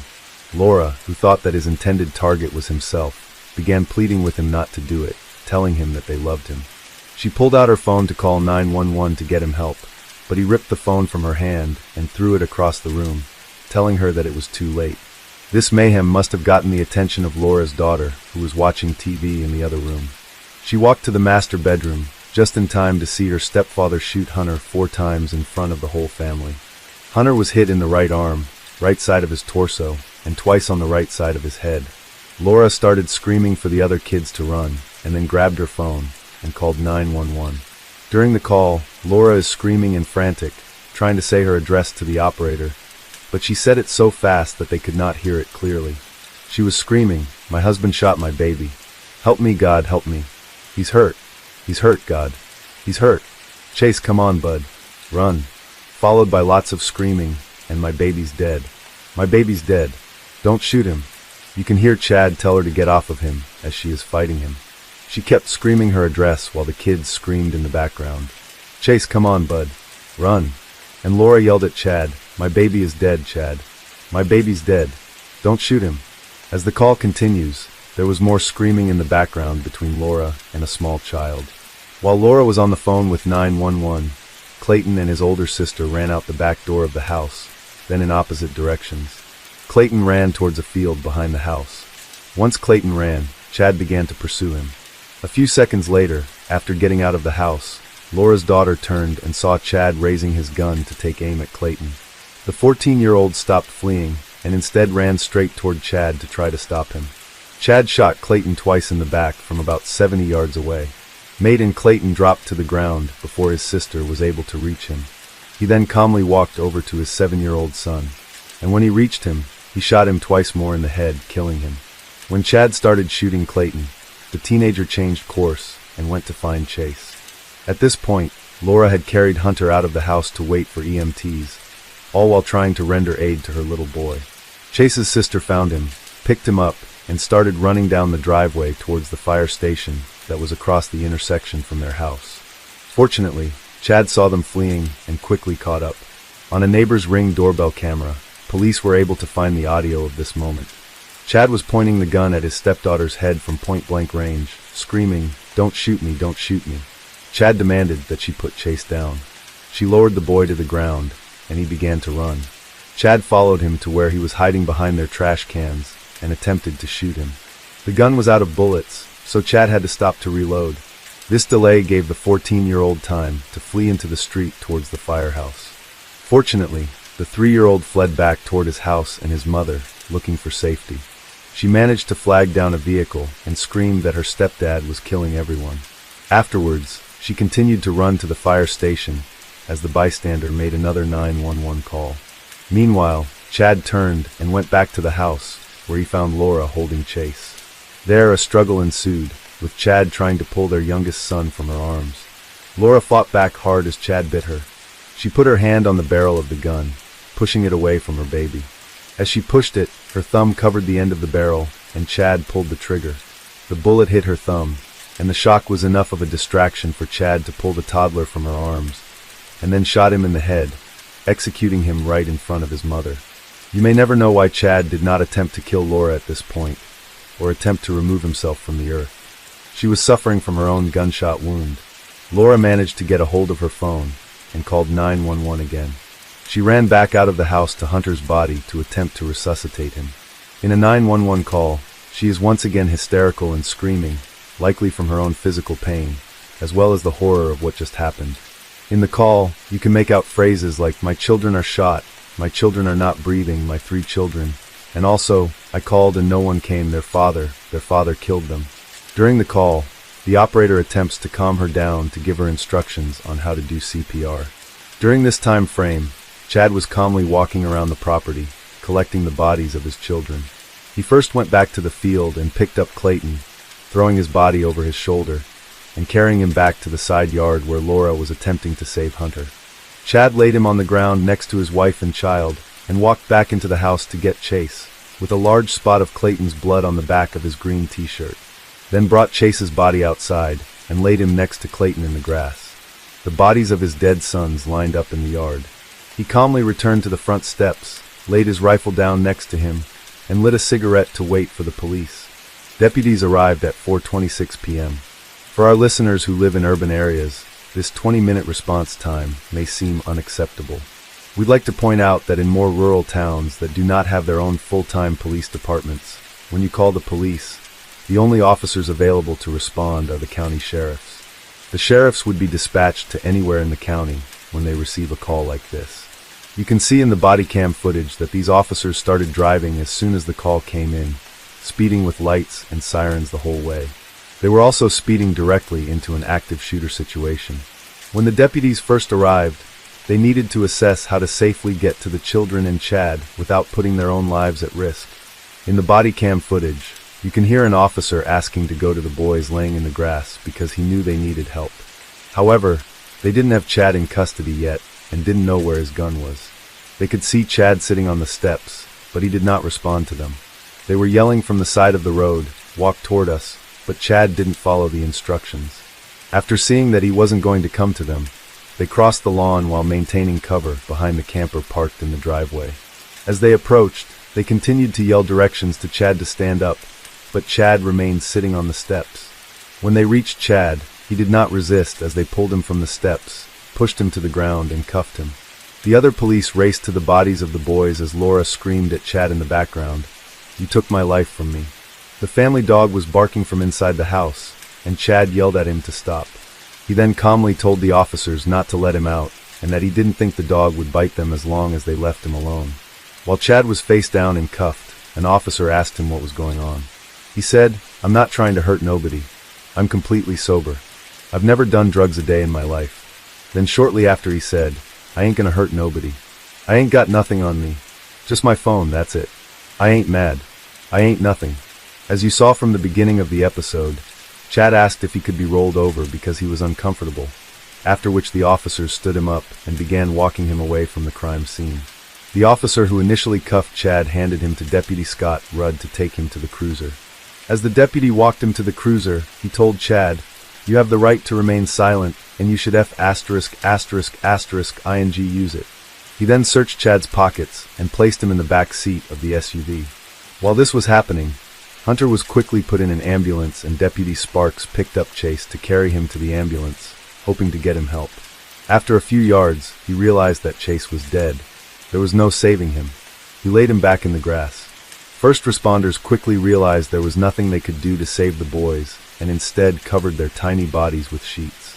Deputy Rudd went to find the padded helmets they used for the protection of individuals who were at risk of hurting themselves.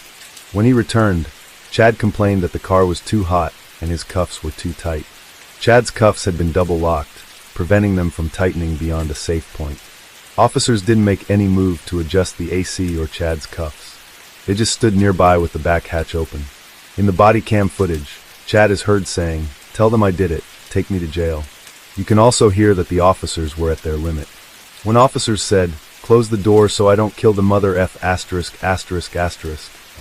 Later, when the deputy was driving Chad back to the station, he looked in the rear-view mirror and saw that Chad had worked the seatbelt loose. It appeared that he was trying to wrap it around his neck.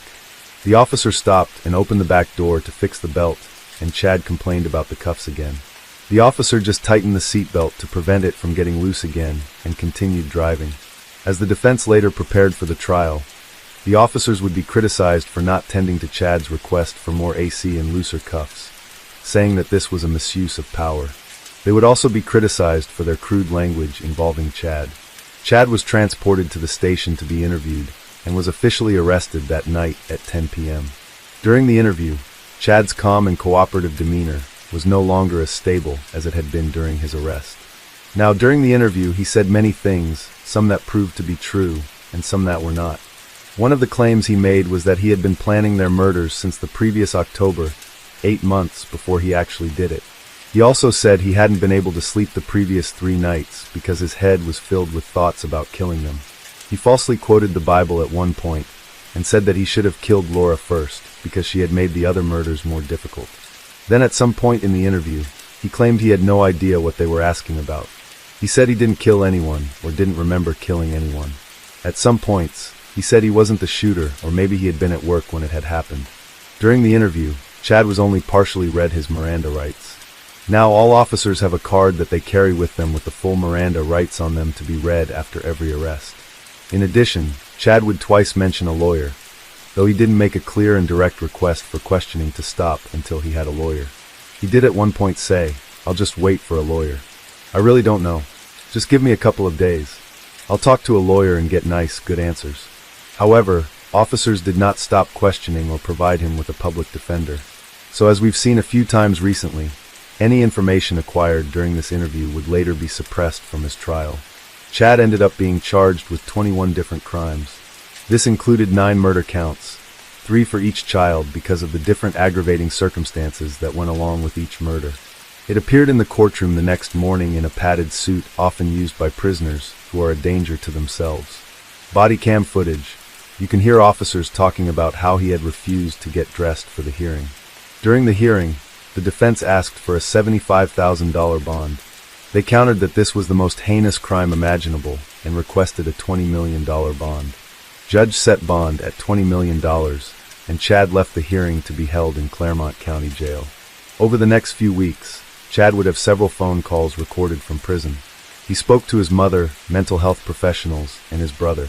During a call to a mental health professional, she was trying to determine how dangerous he was and where he should be held in the jail.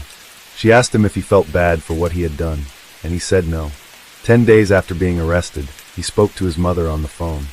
Keep in mind this was after he had a lawyer, and both he and his family had been advised about their plan to seek an insanity or serious mental illness plea. During this phone call, he told his mother that he remembered everything about the day he killed his boys. A few days later, he spoke to his brother and compared himself to Adolf Hitler. Over the next few months, the defense took on the burden of proving that Chad was innocent because he was not in his right mind during the murders. This was partially a direct response to the prosecution being very public about their plan to seek the death penalty. Ohio is one of the states that has a ban on using the death penalty for seriously mentally ill defendants. In 2021, Ohio passed a law prohibiting the death penalty being used in cases of serious mental illness. This is also referred to as SMI. Under Ohio law, if you are suffering from a serious mental illness at the time of the offense, you can have an SMI hearing which will take the death penalty off the table. If the person is significantly impaired and therefore they didn't have the capacity to exercise rational judgment and couldn't understand the significance of their crime, they would not be eligible for death. They would still be eligible for life without parole. SMI has some differences from the insanity defense. There are very specific parameters involved. This law only applies to people suffering from 4 specific illnesses. These are schizophrenia, schizoaffective disorder, bipolar disorder, or delusional disorder. To use this defense, an expert must prove the defendant has been diagnosed with one of these diseases. They would also have to prove that they held the diagnosis at the time of the incident and it was impairing their ability to exercise rational judgment. Now, obviously anyone who kills their children out of the blue is not in their right mind.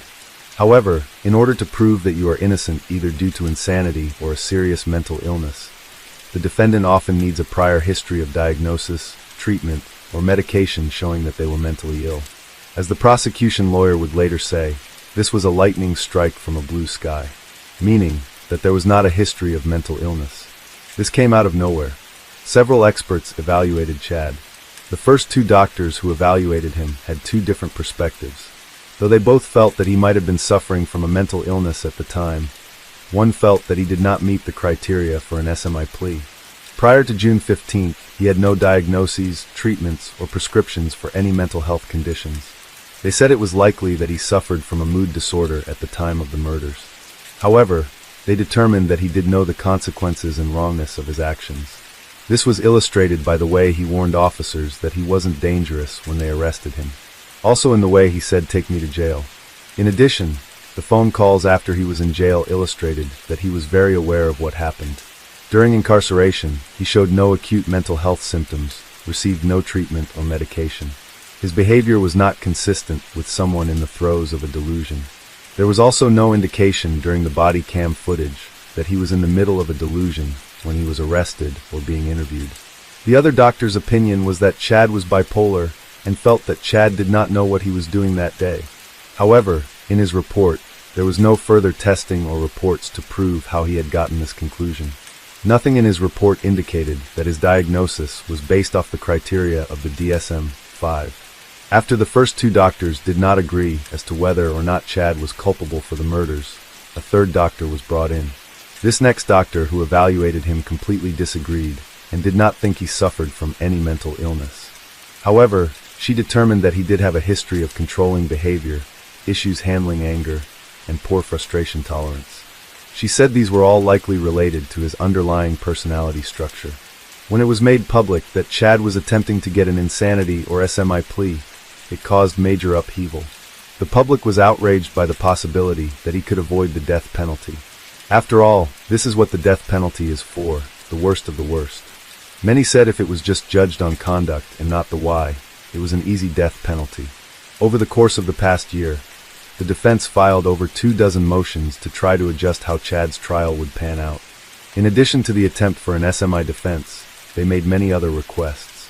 They requested that most of the 350 photos and videos from that day not be shown to the jury due to their graphic nature. They also made a motion to block any emotional testimonies from witnesses. They also made some fairly common requests, like the request that Chad be allowed to wear street clothes and no restraints in front of the jury. One of his more strange requests was to allow convicted felons to serve on the jury. Now this is something that is illegal in most cases, and it's not entirely clear why this request was made. Some speculate that the defense felt a jury of convicted felons might have more sympathy, or perhaps not be as keen to give him the death penalty. However, this doesn't seem likely. A very real stereotype about most prisons is that they are not safe for people who hurt children. So, the idea that other convicted felons would have sympathy for a man who executed his own children seems unlikely. The original trial date was set for July 8th of 2024. However, this was moved to allow for the SMI hearing.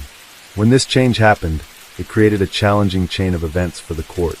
Judge overseeing Chad's case was a death penalty certified judge and is set to retire in December of 2024. With the delay in the trial, Chad's next date would be set for 2025. Finding another judge who is certified for the death penalty would prove to be challenging. Initially, Chad waived his right to a speedy trial to allow for this to happen. However, this became a non-issue when the defense came to the table at the very end of July 2024 with a plea deal. Chad's team proposed that he plead guilty in exchange for the state dropping the aggravating circumstances that made him eligible for the death penalty. My position became very clear to me throughout this process, and most recently Wednesday, when we discussed this plea offer with Laura, that doing anything further would be actually an act of cruelty toward her. The trauma that these two have experienced that day, and continue to experience, my job as I saw it this week, is to relieve them of that additional agony, and that is why we are here today. On August 2nd, 2024, Chad Dorman pled guilty to 5 felonies. 3 counts of aggravated murder for killing his boys and 2 counts of felonious assault for the injuries that his wife and stepdaughter sustained. Sentenced to 3 consecutive life sentences without the possibility of parole. To accept the plea deal, Chad withdrew both of his previous pleas. These previous pleas were not guilty by reason of insanity and not guilty by reason of serious mental illness. Both Laura and her daughter appeared in court, and the judge made it very clear to the media that there were to be absolutely no photos or videos taken of them. The pair were in full support of this deal. Had Chad continued to push toward a trial, both women would have to take the stand and relive that horrific day. They'd have been waiting months or even years to see if a jury found him guilty and what his sentence would end up being. With this outcome, the wait was over. There would not be jurors who have to sit through horrific video footage, stories, and photos. In addition, because he pled guilty, there was no chance of an appeal. This is another gift to the family and the community. In her statement, Laura Dorman requested that everyone remember and talk about her sons, Clayton, Hunter, and Chase, and for who they were before their father took their lives. She said, "Remember them as 3 little boys who loved fishing, go-karting, and swimming. Remember them as the little boys who were always running the baseball fields or running around outside. Remember them as the boys who loved to have fun and were inseparable from one another. Their lives are not only about what happened to them. They are so much more than that. I love you, Clayton, Hunter, and Chase." The 3 brothers were laid to rest on Monday, June 26, 2023. The family held visitation hours from 4 to 8 p.m. followed by a celebration of life. Mourners were asked to wear bright colors in honor of how fun the 3 boys were. In addition, a community event was held to honor the family and thank the first responders. Food was provided by several local churches. The family requested that in lieu of flowers, people who wished to honor the boys would make their donations to improve their favorite baseball field. A memorial sprang up in front of the boys' house soon after the tragedy. It was notably different than many others that we have seen because most things were in sets of 3. 3 heart balloons,